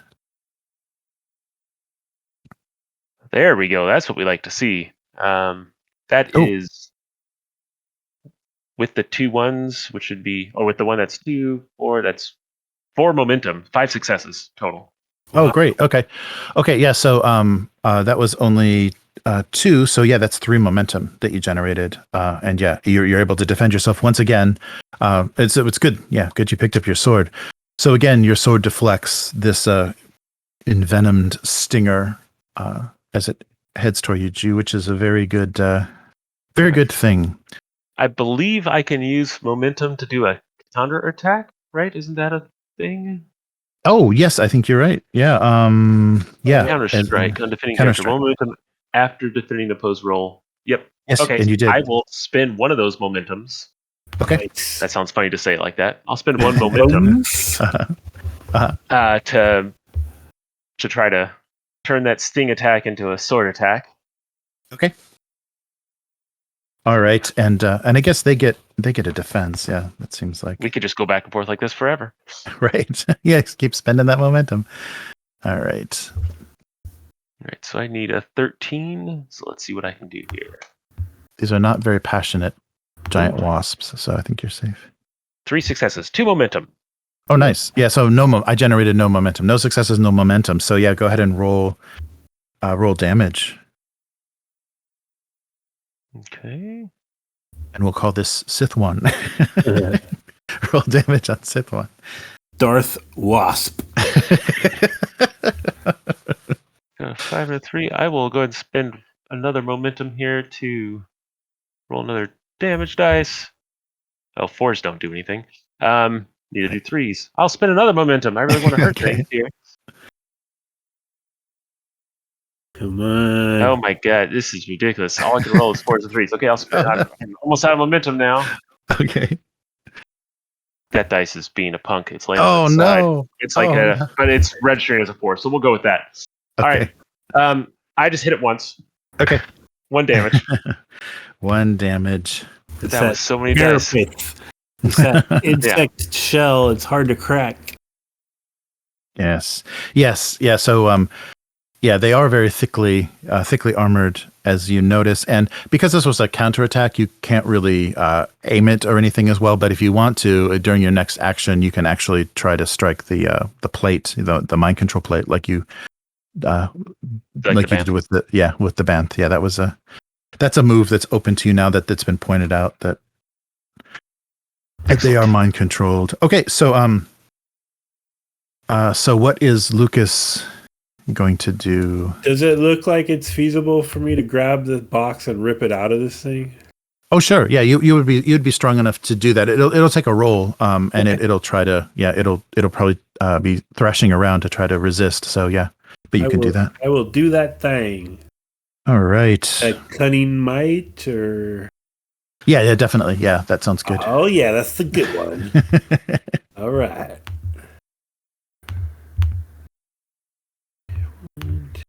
Okay, and they'll try to resist.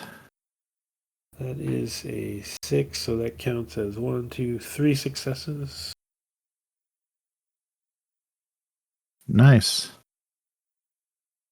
So 3 6. So 1 success and 2 momentum. Yes. So there's no momentum, no success, no momentum for the Sith. So yeah, you completely. Woo! So you keep those 2 momentum, and you're able to directly. To get your hands right under that strange plate and just tear it right off the back of the Sith. And the first thing that you notice is it just drops from the air. It wasn't of course very high up. It was just just a bit in the air because it had attacked you from the ground. So the fall isn't going to cause you any damage, but the Sith immediately comes crashing down and is just as if it was paralyzed, just as if it was something had taken over its nervous system. So you crash down to the floor of the forest. All right. On the back of the Sith. If you need momentum, Za, I got you. All right. I always need momentum. Okay, and so Za, go ahead. So that Sith is out. So yeah, because that was your last thing was a counterattack, and then beginning of the next round. So go ahead. Now you have a full action. Hopefully, I'm inside of its guard now that it tried to sting me, and I counterattacked it. Here we go. Yes. I'm gonna go with passion and cunning. I need a 13. Oh, that's amazing. That's 3 momentum on that. Strike nice. to its nerve box. Oh, okay. All right. So yeah, it only has two successes. So it has 1 momentum, but you generated how much? What? 3 momentum. Oh, 3. Okay. So bank those 2, and you successfully strike it, and yeah, just 1 damage. So go ahead and roll the damage, but just 1 damage will disable that box completely. I did 2. Okay, cool. Yeah. So and the same thing happens as immediately as you as you strike this strange kind of bluish iridescent kind of shell that seems to be on its back. It's like a plate, like a rounded plate. It crashes to the ground. The buzzing stops, and limply the 2 Sith are now on the ground of the forest. And remember, you dropped your pistol, Lukas. Oh yeah, and I've got a lot of threats still, and you guys are in the middle of a forest. Let's see. What did you take out the other one? I took out the last one. Yeah. Cool. Mm-hmm. Yeah, the last one. Don't forget your pistol. I'll point a pistol on the ground. Oh yeah, I'll go grab that. And then I think I'll I feel like these things are scary enough that trophies from them could be cool, but I don't know what would be a cool thing to take from a Sith. Maybe their lightsaber. Right. Well,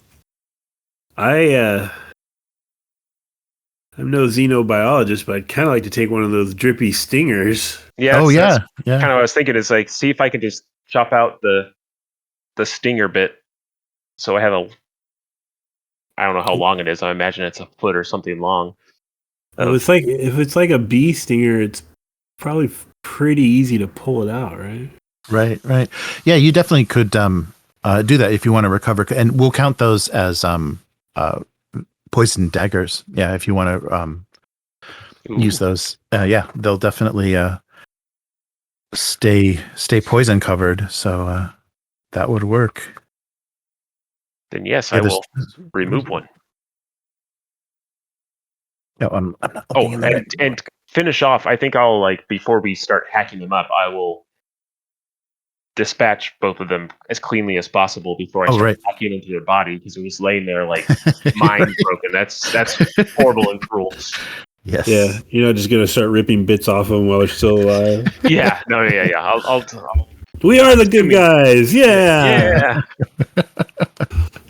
I assume I'll decapitate them first, cleanly, and in one big chop, and then do that. So also put them out of their misery too, because who knows what's else is going on with them now that these little boxes are removed. And I'll smash the box. I mean, I already destroyed it, but I'll completely destroy the box that I had. I don't know if you're going to keep the box you had, Matt. I destroyed everything last time.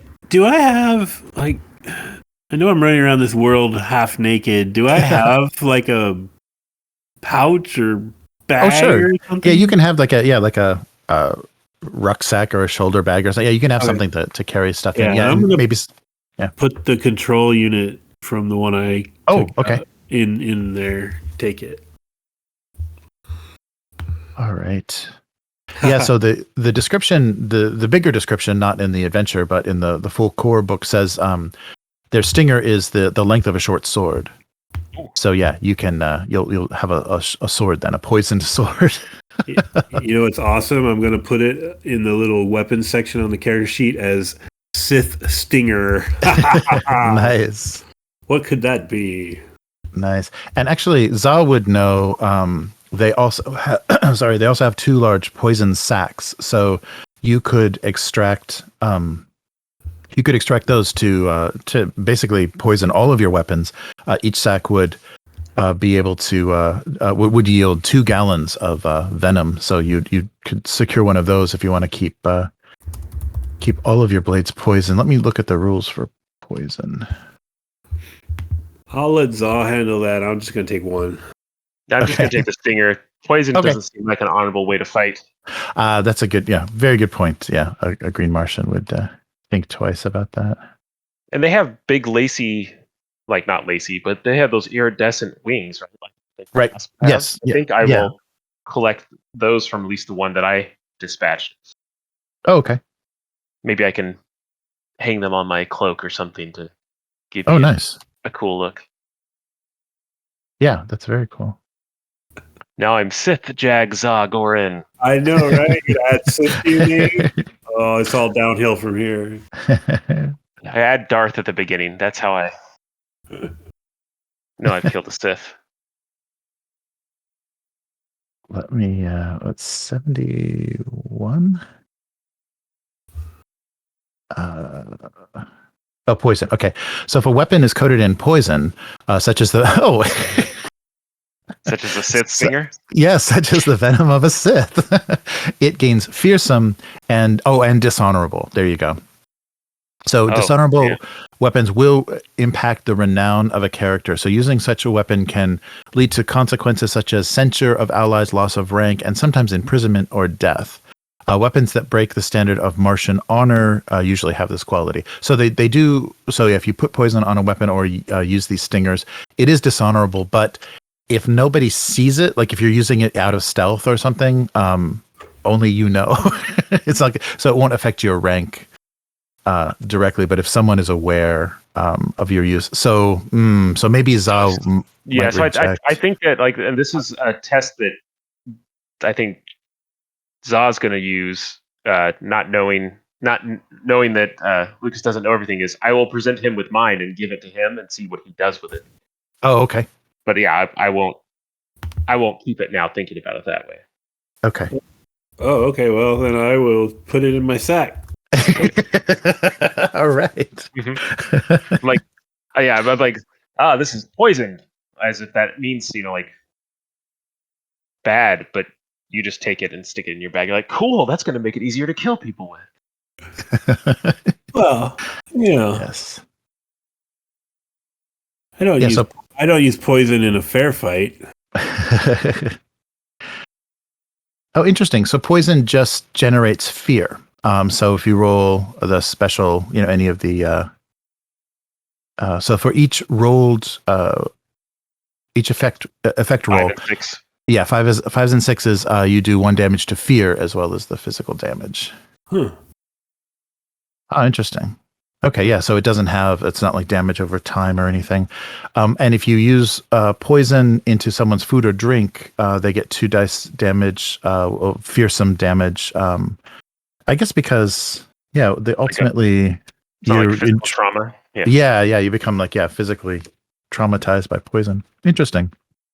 Is it still sharp or whatever it is? So does it still do 2 damage? I think so. Yeah, it'll still have sharp because it's a sword, basically, but plus poison. So you'll get additional damage and a fear damage. But it doesn't work on things that don't have stress trackers. So some, things like it won't really have any effect on minions, because they go down anyhow. And some creatures, like a Callet and a banths have stress. Yeah, so some monsters don't have stress for some reason. They're a little bit less. They can't have fear. They don't take anything other than physical damage. Well,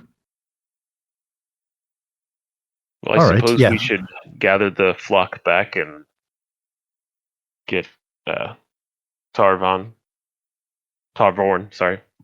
back. Yeah, we'll gather up everybody and. Did you say there was more buzzing that we could hear in the trees? Yes, yeah, they're definitely. So it does appear that these mind-controlled Sith are guarding specifically this path. So you will. It's likely it seems because they're mind-controlled, they're guarding this path. So you will, if you continue on this path, be continually attacked. But there are smaller paths, and you can actually cut through the forest itself. It'll be slower, more difficult travel because you'll be running into other things that aren't mind-controlled Sith, possibly. But you won't be attacked like that. Maybe we should pick our way through the woods for a while and then return to this road. Yeah, that sounds appears like to a be good idea. I'll keep them on Sashi, and I'll try to scout on ahead of the flock and everything, so that none of the thoats and them are not attacked by the bugs if we run across more of them, or any other weird stuff. Hey.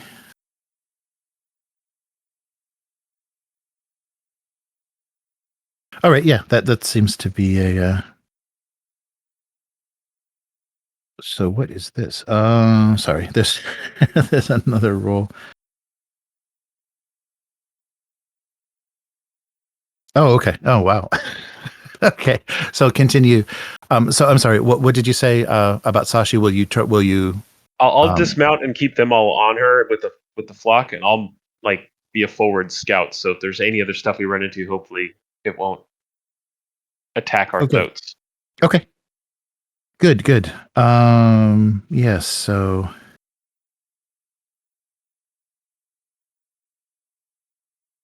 Oh, interesting. Okay. Yeah. So you'll make your way. You start to make your way. It's a much more slower going, and with Za patrolling ahead, though, you have a little bit of forewarning. And let's see. So, yeah, this looks like when some currency comes in. Okay, so you do make your way closer and closer to the city walls of Kaul, and let's have Za roll cunning and empathy. Uh-oh. Okay. Cunning and empathy. No, I'm okay at that. Okay. Okay. That's an 11. Oh, good. And you need, and this is a difficulty 3, so you'll need 3 successes. Oh. I got momentum for you. Just let me know. Yeah, I'll spend 2 momentum right now and roll it. Let's see. That's 2 successes. I need some more momentum, Matt. All right, take two. Take 2. Good luck. Oh my God, barely. I got 3 successes. Oh, good. Okay. I'm just looking at All this right. total. This total keep going up and up. It's hilarious. So you do notice with those 3 successes, you notice closer to the canopy of the forest, kind of the top. You notice movement, and you see these flashes of blue, and you immediately recognize the familiar blue gibbons that you've had to confront a few times. They're working their way around behind your group, and you know their tendency is not so much to attack. They're not attacking like predators, but they will probably steal things, anything of interest off of the packs of your thoat. They may be navigating themselves around to do that. So you see higher up in the trees, you see some blue gibbons that are maneuvering their way around, and they may take packs or try to Can I remove attempt things. a threatening posture roar type situation Oh, sure. to perhaps scare them away or let them know I mean business? Yes. Yeah. If you do, Maybe let's passion see. and empathy? Yeah, that would be good. Yeah, Let's see. that works. Yeah, because they'll do daring and cunning. Ooh, that was good. Ooh. That's 3 momentum. 4 successes. Oh, okay. Wow. Sorry, I got to get some stats for our little blue friends here. And you can tell that they're acting very normally. They're very obnoxious, mischievous apes, and are not acting unusually. So, but they rolled pretty good. That's only 2. Yeah, that's 2 successes. So 1 success, 1 momentum. What did you get? I got 3 momentum. So Okay. So bank those 2, and and you're able to scare them off. They were definitely interested in the packs and your equipment on Sashi, but they'll So the noise you make scares them off, and the forest becomes strangely silent after your roar and the gibbons scamper off. Oh, oops. It's very silent, and you hear some strange kind of piping calls coming from the treetops out of sight. There's nothing you can see, but you hear these. You hear these strange calls that sound somewhat cat-like, but you've aroused the attention of something. So let me. So that would have cost me. So I'm down to 3. So the gibbons were a threat, and this new threat is a.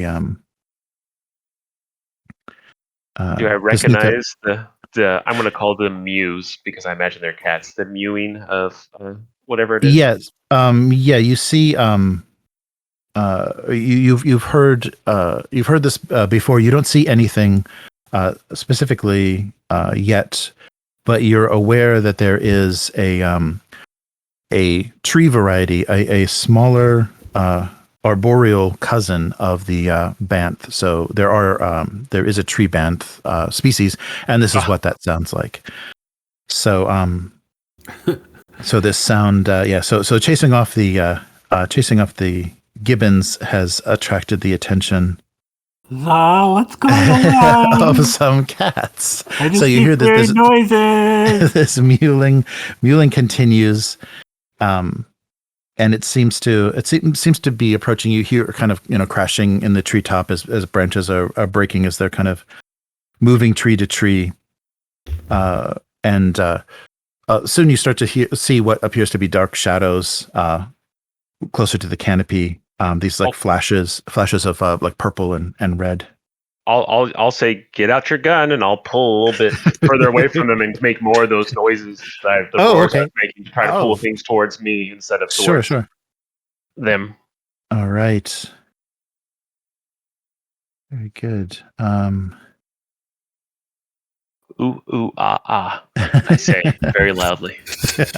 All right, that's great. So Za's attempting to draw them off. Summon Bamf, huh? Yes. So that noise. Oh, interesting. Yeah, and these guys are kind of out of they're out of canon. These are kind of created for the game. So there aren't tree banths or blue gibbons in actual burrows. But they needed what you're doing here. Okay. They needed a bestiary. Yeah, they needed a little more bestiary. So they're off canon, but they're still more than just the 4 animals that show up probably in the books. Yeah. Right. Yeah. You're right. Yeah. They needed to deepen the bullpen a little bit more. Let's see.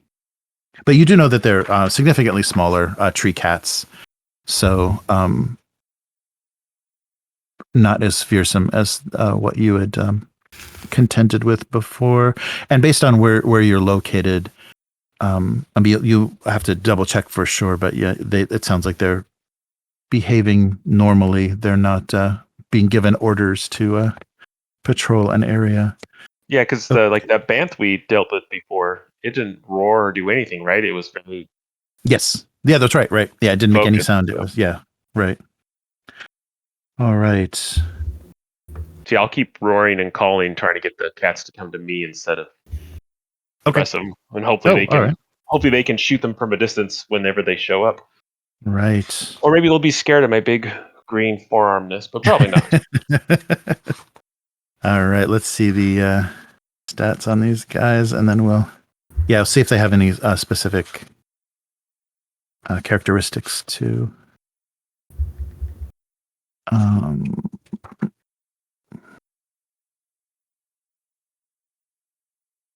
Oh, there we go. Sorry, they didn't organize this very well. Okay. Oh, interesting. Okay. So, yeah, they approach, and you're just seeing shadows. You haven't actually seen an exact shape. They're still kind of calling, but moving very quickly through the treetops. So there's at least 2? Yes, and it sounds like there's at least 2, and they're moving in Za's direction. So,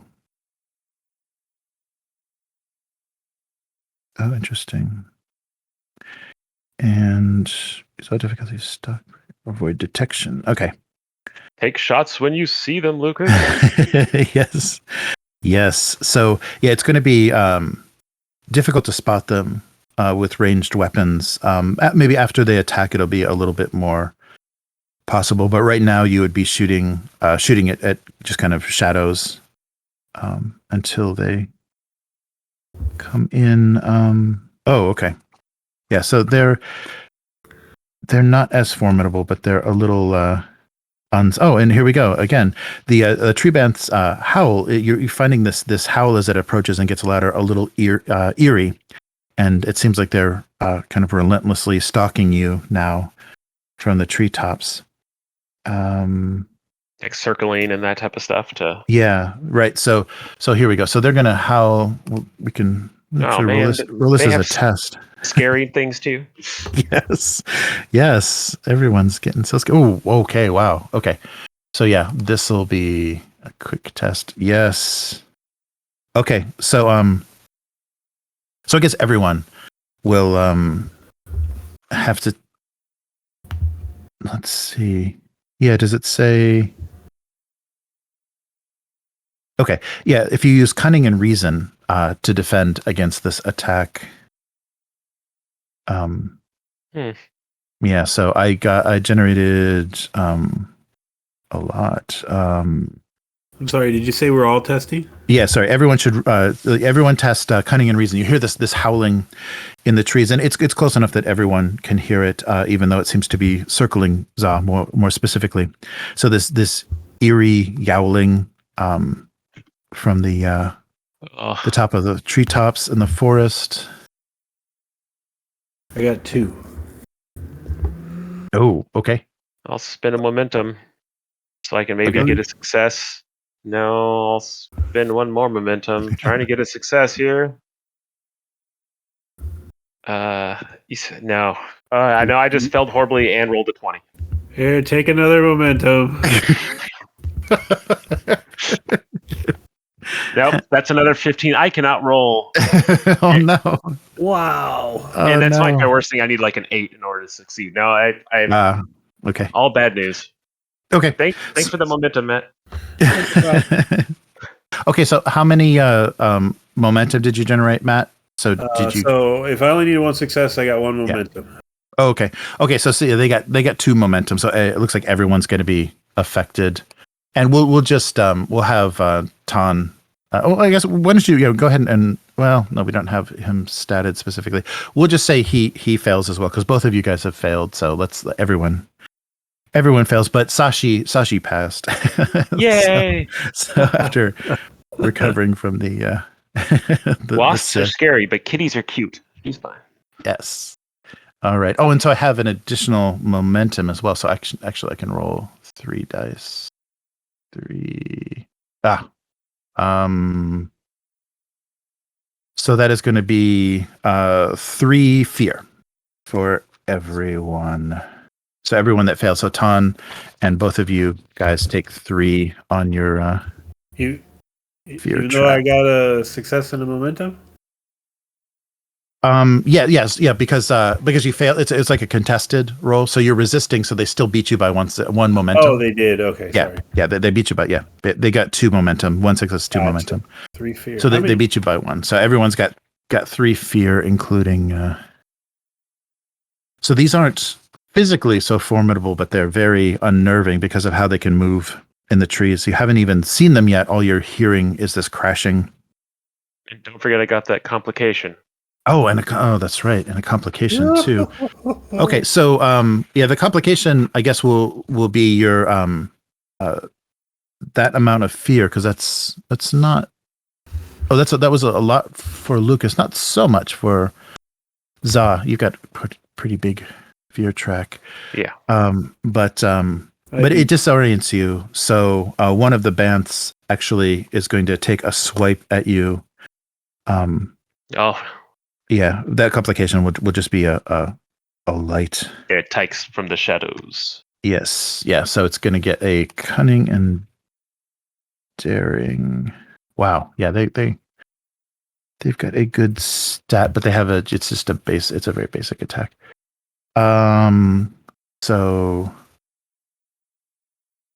a success and a momentum is successful. Okay, so and it does 2 physical damage. So out of the trees, one of the shadows kind of strikes, kind of downward, like pounces down the tree trunk, and you're slashed. You're slashed with claws. For 2 injury? Yeah, for 2 physical. Ooh. Ah! Ow! Oh, and you're all healed. How many are you fighting? At least 2. We don't know yet. Okay. All right. Yeah, so 2. Oops, sorry. All right. Yeah, so you hear I can just use this. You hear 2 so far circling and Yeah, so now you have a pretty good idea of the location of one. So if you wanted to strike at it, but it would be at range. It moved away, so they're kind of coming down and striking from the tree tops. So you'll have to use some kind of range to get at them. But at least one of them, you have a decent idea of where it is. Is there like a defensive stance you can use in this game? Is that something I can do? Like stand in the open but defend? Oh, right. Yeah, if you want to kind of boost, yeah. It probably would be some sort of skill, because I don't think there's... Defense. Yeah, just... I don't see anything like Yeah, just counter strike. Just counter striking is probably the best you can do. Can I use a luck to do one of those influence the story? Oh, sure. Sure. What would you...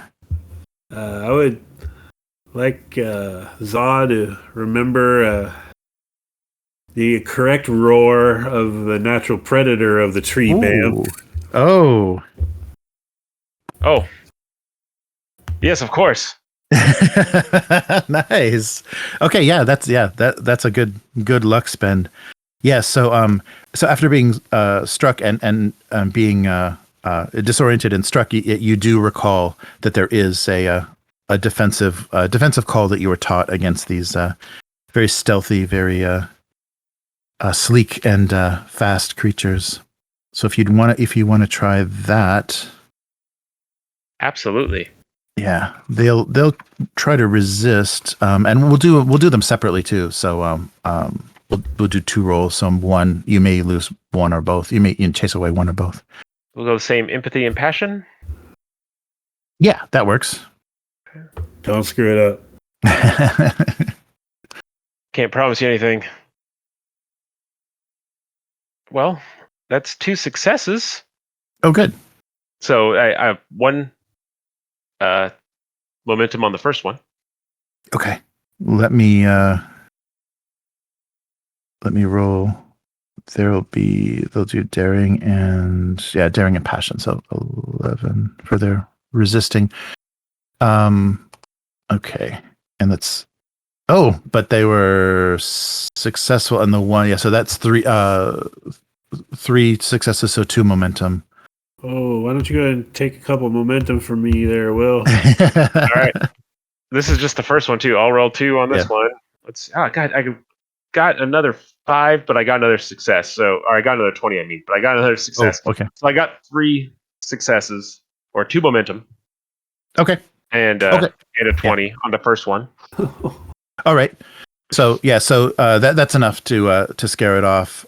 So you hear, and that was the one closest to you that struck at you, and it's stricken with fear by that by the call that you make of a larger maybe a larger band. An actual band. That is kind of claiming his territory. Okay, It's like so the sound of a ground bamf in heat or something. I don't want none of that. Yeah. Then get out of there. Okay, and then let's do the second one as well. So you call again to try to... That's more like it. That's 2 momentum. Oh, yeah. Okay, cool. Oh, okay. So 2. 2... 1 success, 1 momentum. So yeah, you still beat this one as well. So, and bank that momentum. Oh, yeah. Please do, because I don't have any more. Yeah, so I rolled. But you had a complication, though, right? Yeah. Oh, that's right. Yeah, a complication. So, It falls on the tree and lands on your head. Yes. Just a chain of bad events. All right.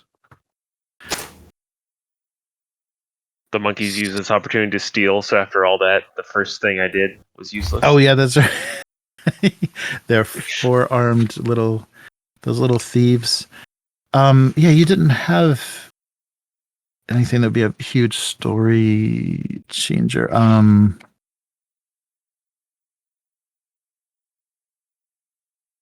yeah, maybe the gibbons, while we were all distracted, came and stole our stuff. After all, yeah. So like the whole thing. Oh, right. Yeah. So, yeah, I don't want to do anything that's going to be. I guess all of the evidence and everything went with the ship to Helium. So it would just be like some supplies and things. Yeah. So they got at some of your rations and things. Yeah. So it's gonna what's left of this trip is going to be a little harsher. Yeah. So those blue gibbons, after all, yeah, we'll do that for the complication. So some of your rations and things have been taken out of the packs. Scared. They knew the cats would distract me. Right. They're using the cats. It was a coordinated attack. Yeah. Let's see.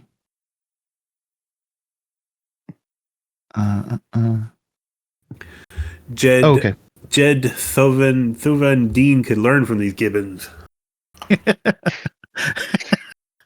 So so you do after the second cat it seems to be scared off. You look at Sashi and notice that all the packs had been opened by the gibbons. But if you do want to roll a cunning and reason difficulty 2 test, you may be able to recover some of the contents of those packs. So so both of you can do that. Okay, that'd be good because I'm not going to make this roll. I'm pretty sure. Cunning and reason difficulty 2. I got a success, so no. Okay. Cunning and reason, I'm good at that. All right, 16s. Here we go. Oh, that's 1, 2, 3, 4. Yep. Oh, 4. Good. Okay, so bank those 2 momentum, and yeah, you're able to scavenge enough of the rations and things that had been taken, so you didn't lose anything critical. It was just a few rations and some water. They didn't know what to do with any of the more valuable equipment that Za has on board. They're just attracted to its shininess, but then got bored. But yeah, so through the sifting through the forest floor, you're able to find everything. So any weapons or anything that were on Sashi, your Lukas was able to recover. The Cool. gibbons got bored with it. So yeah, good job. All right. So you continue to make your way towards the walls. So, and it seems not too far now, even though the trees are towering around you through this kind of shortcut, or kind of this alternate path that you're taking. But soon you see in the distance through the trees, you glimpse the walls of Cowl, and notice that they're smooth as glass. So very different in appearance from the other cities that you've seen before. And if you want to make your way back to the main path and the gate. Yes, approach like the herders. Yeah, approach. Yeah, right. So you can you can reassemble your herd and approach the gate as a merchant. Do you want to pretend to be a Red Martian when we show up, Matt?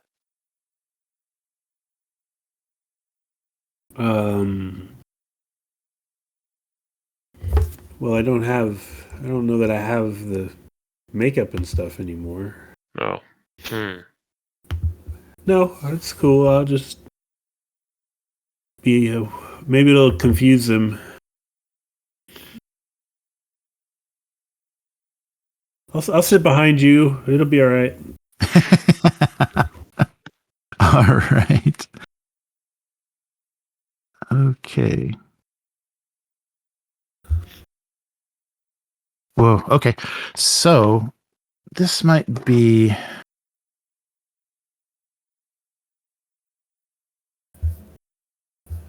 Yeah, let's see here. What we should do at this point. So throw a wrench in the gears. Everything's all messed up. Yeah. Yes. DM's yeah, just this. Go prep a whole different thing now. Right. The let's see.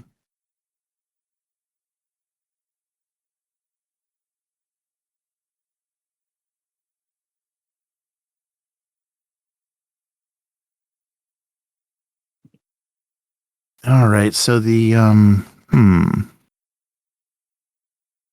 Okay, so let's go.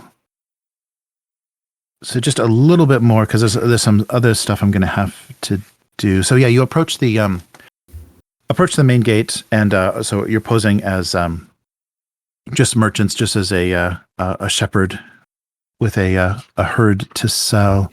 Za, I think if they ask, I'm going to tell them I'm traveling with you. I just paid you to get me here. Okay, that works. All right. And yeah, so the guards, there are two guards. There are two Red Martian guards manning this gate along this the main gate on this very glass-like city wall. And halt, what is your business here? I come with thoats. You need thoats? Vote for sale.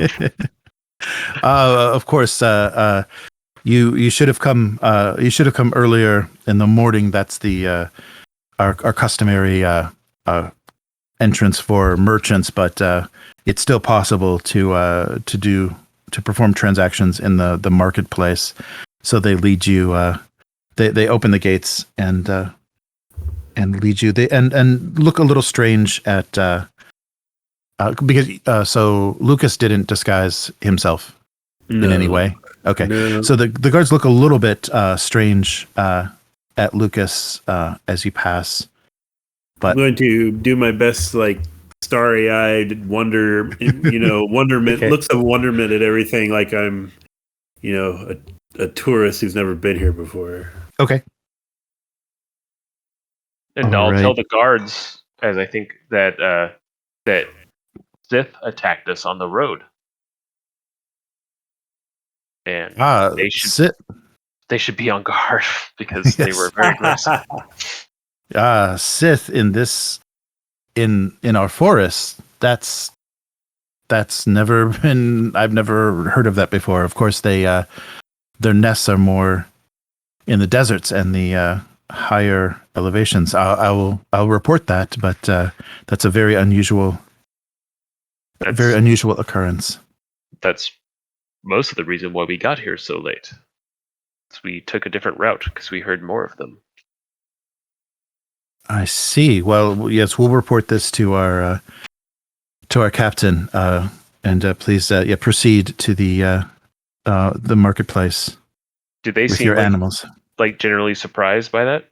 Oh yes, yeah, they're quite surprised that there are that there are Sith, in the woods. That's very unusual. It's never good when there's Sith in the woods. All right. Let's see. Okay, so so you are allowed to proceed to the marketplace. So there's three of you, right? So I got to remember Tonborn. Yeah, Is Tonborn, there as well. Lucas, Okay. and Za. So how would you like to proceed? Now you're inside the city. So how would you guys like to proceed? Does it look like? Do we see like signs of a marshaling army or anything? Yeah, there are. The marketplace, there's still some activity, and what the Green Martians reported to you was true. Once you come into the city, you immediately notice. Sorry, there was a good description here.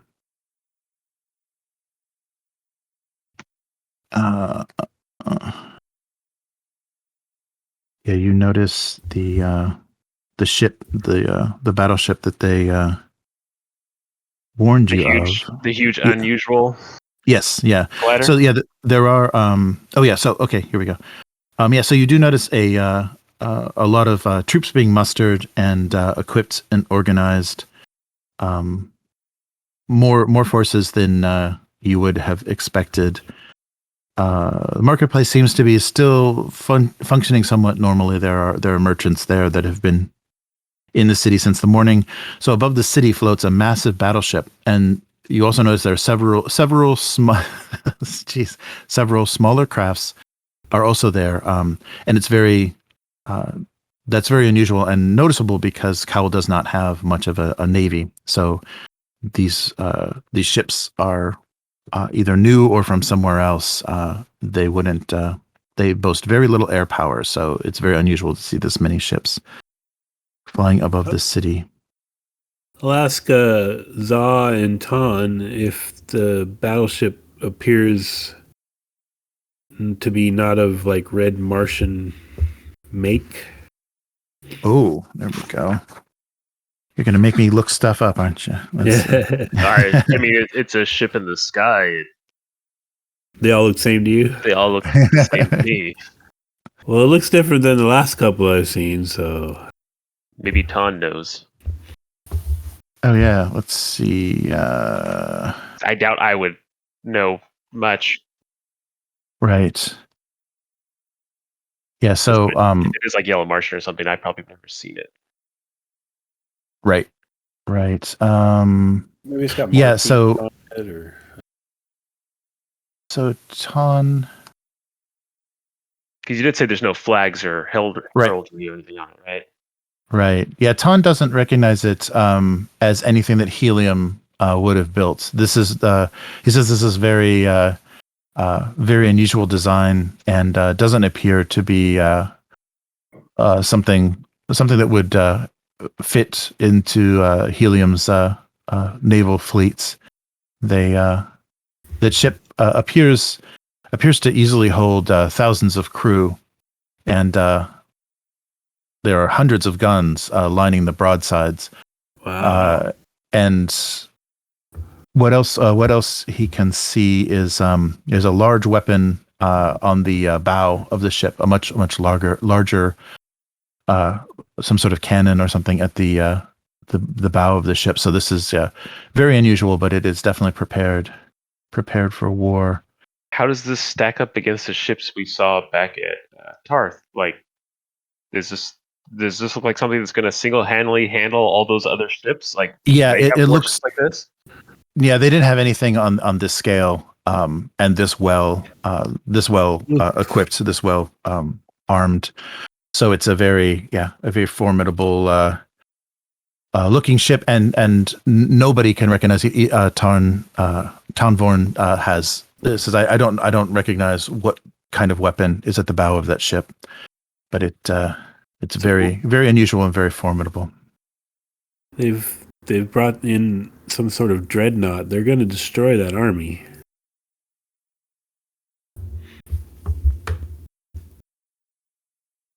Just as they planned, I would assume.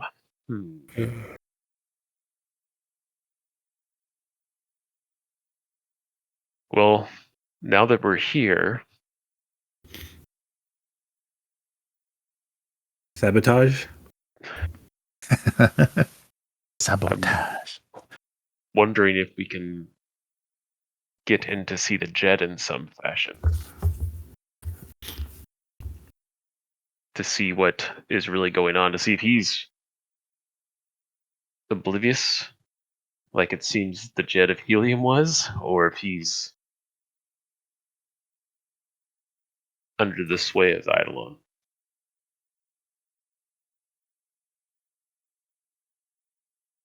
We could sort of lie by telling the truth and act as emissaries of Mors Kajak. Seek an audience with him. Yes, however, if he is under their sway, we'll be fighting the entire city. Perhaps, but if their intention is to trap Thuvan Dean and destroy his army, then they probably aren't ready to confront Helium as well. I could be wrong. It could be to their benefit to just pretend like everything's fine while they talk to us. True. Or we could just lay low and have Tanvorn skulk around and try to scrape up some rumors.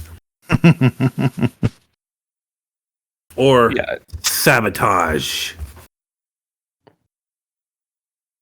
Well, I should have had Palantir build me a bomb. Yeah, right. That's right. do you think you can do one of your mighty leaps to get up there onto that ship without That's a big anyone seeing you? That's a big ship. What do you think, GM? Can I get up there? Oh, yeah. The ship itself is probably out of your jumping range. You could possibly, if you navigated to some of the taller buildings, or maybe like the top spire of the palace, you may have a shot at it. But from what you can tell now, it looks pretty unreachable. And Maybe under cover of darkness, we could hire a small craft to just get me sort of close to it. oh yeah, and you would be able to with the activity, the flyer activity, you would probably be able to leap to and take over a smaller flying ship if you wanted to to use that to get up there. And also Town Vorn would probably have some strategies and know some good ways to posing as maintenance or posing as supplies. He might be able to help you do something if you wanted to kind of stealthily do something at night to get up there. Sounds like step one is to find the seedy tavern in town. Right. Well, I'm thinking now that I have my flock here is I trade the flock, replenish the supplies, those, what are the monkeys called again? Gibbons. Well, the gibbons, the blue gibbons. That the gibbons took, and Mhm. maybe I can procure us a small glider. Oh. Ah, I mean, an entire flock may be worth that. I don't know what the actual going rate is for anything, but and then maybe we can fly you close Yeah. tonight, and you can get over there. I'll look at Ton and be like, "Can you fly?" oh, yeah, of course. Is he our driver? Yeah, he flew the That's right. he flew he you. did. Yeah, he did. flew you up Okay. in helium to the estate. Never Yeah. mind. Yes, of course. I've proven myself a very capable pilot in our adventures. I like to think that he just kind of huffs at you when you. So, can you fly? And he's just like, really? I'm sorry. I meant night fly. That's what I meant. Night Yeah. fly. Right. You mean like when he flew us to go into Lady Delvor's Was that at night? estate? Yes. Yeah, all the things are up in the air. Oh, that's right. Yes. Keep yes. spinning. You can fix this. I meant, can you fly a cow-made flyer? Because surely they're different. Steering wheels are upside down. Right. For instance, in England, the automobiles have wheels on the other side. Oh, never mind. Like on the top instead of on the bottom. Does that seem like something that we could procure? Like, could I, with whatever I brought, actually get us a glider? And obviously, you stock all the foods and stuff too. But yeah, definitely. Yeah. You're able. That would totally work. So you're able to the merchant area is quite busy, and you find some very eager buyers for the thoat. So you get quite a surprising price for the herd. And you probably need to compensate whoever you got the herd from as well. So don't spend it all. But you're handsomely paid for the herd that you brought. But as you're collecting your coins, you notice that the marketplace is slowly being surrounded with Red Guard, and a large group walks towards you as you're finishing your last transaction, and you're being requested. You're being sorry. The Jeddak of Kulan Teeth requests an audience with you. You're to come with us immediately. And there's a considerable number of guards, and the marketplace is surrounded. So you easily see a couple of dozen within the vicinity. So you might need to. So resistance seems a little difficult. Futile. All right. This is what we wanted anyways, so This is fine. This goes Okay. to the first plan. Yeah. It all works. Great. It all works. So you're rich and you have your audience. Okay, so you are brought. So a small detachment of Red Guard kind of peels off and leads you towards the palace, and you're brought into the audience chamber of Kulantith, the Jeddak of Kol. But you are interrupting an audience with the previous guest that was attending the Jeddak is passionately denouncing his activity, and you immediately recognize it's Joran Tai, the Thurn that assisted you in Helium. So he is seeking an audience with the Jeddak. The other thing that you see that immediately raises some alarms is, along with the Helium Red Guard that are lining the audience chamber to protect the Jeddak, you see a robed figure, a quite formidable robed figure wearing a gold mask, standing next to the Jeddak as a counselor. No.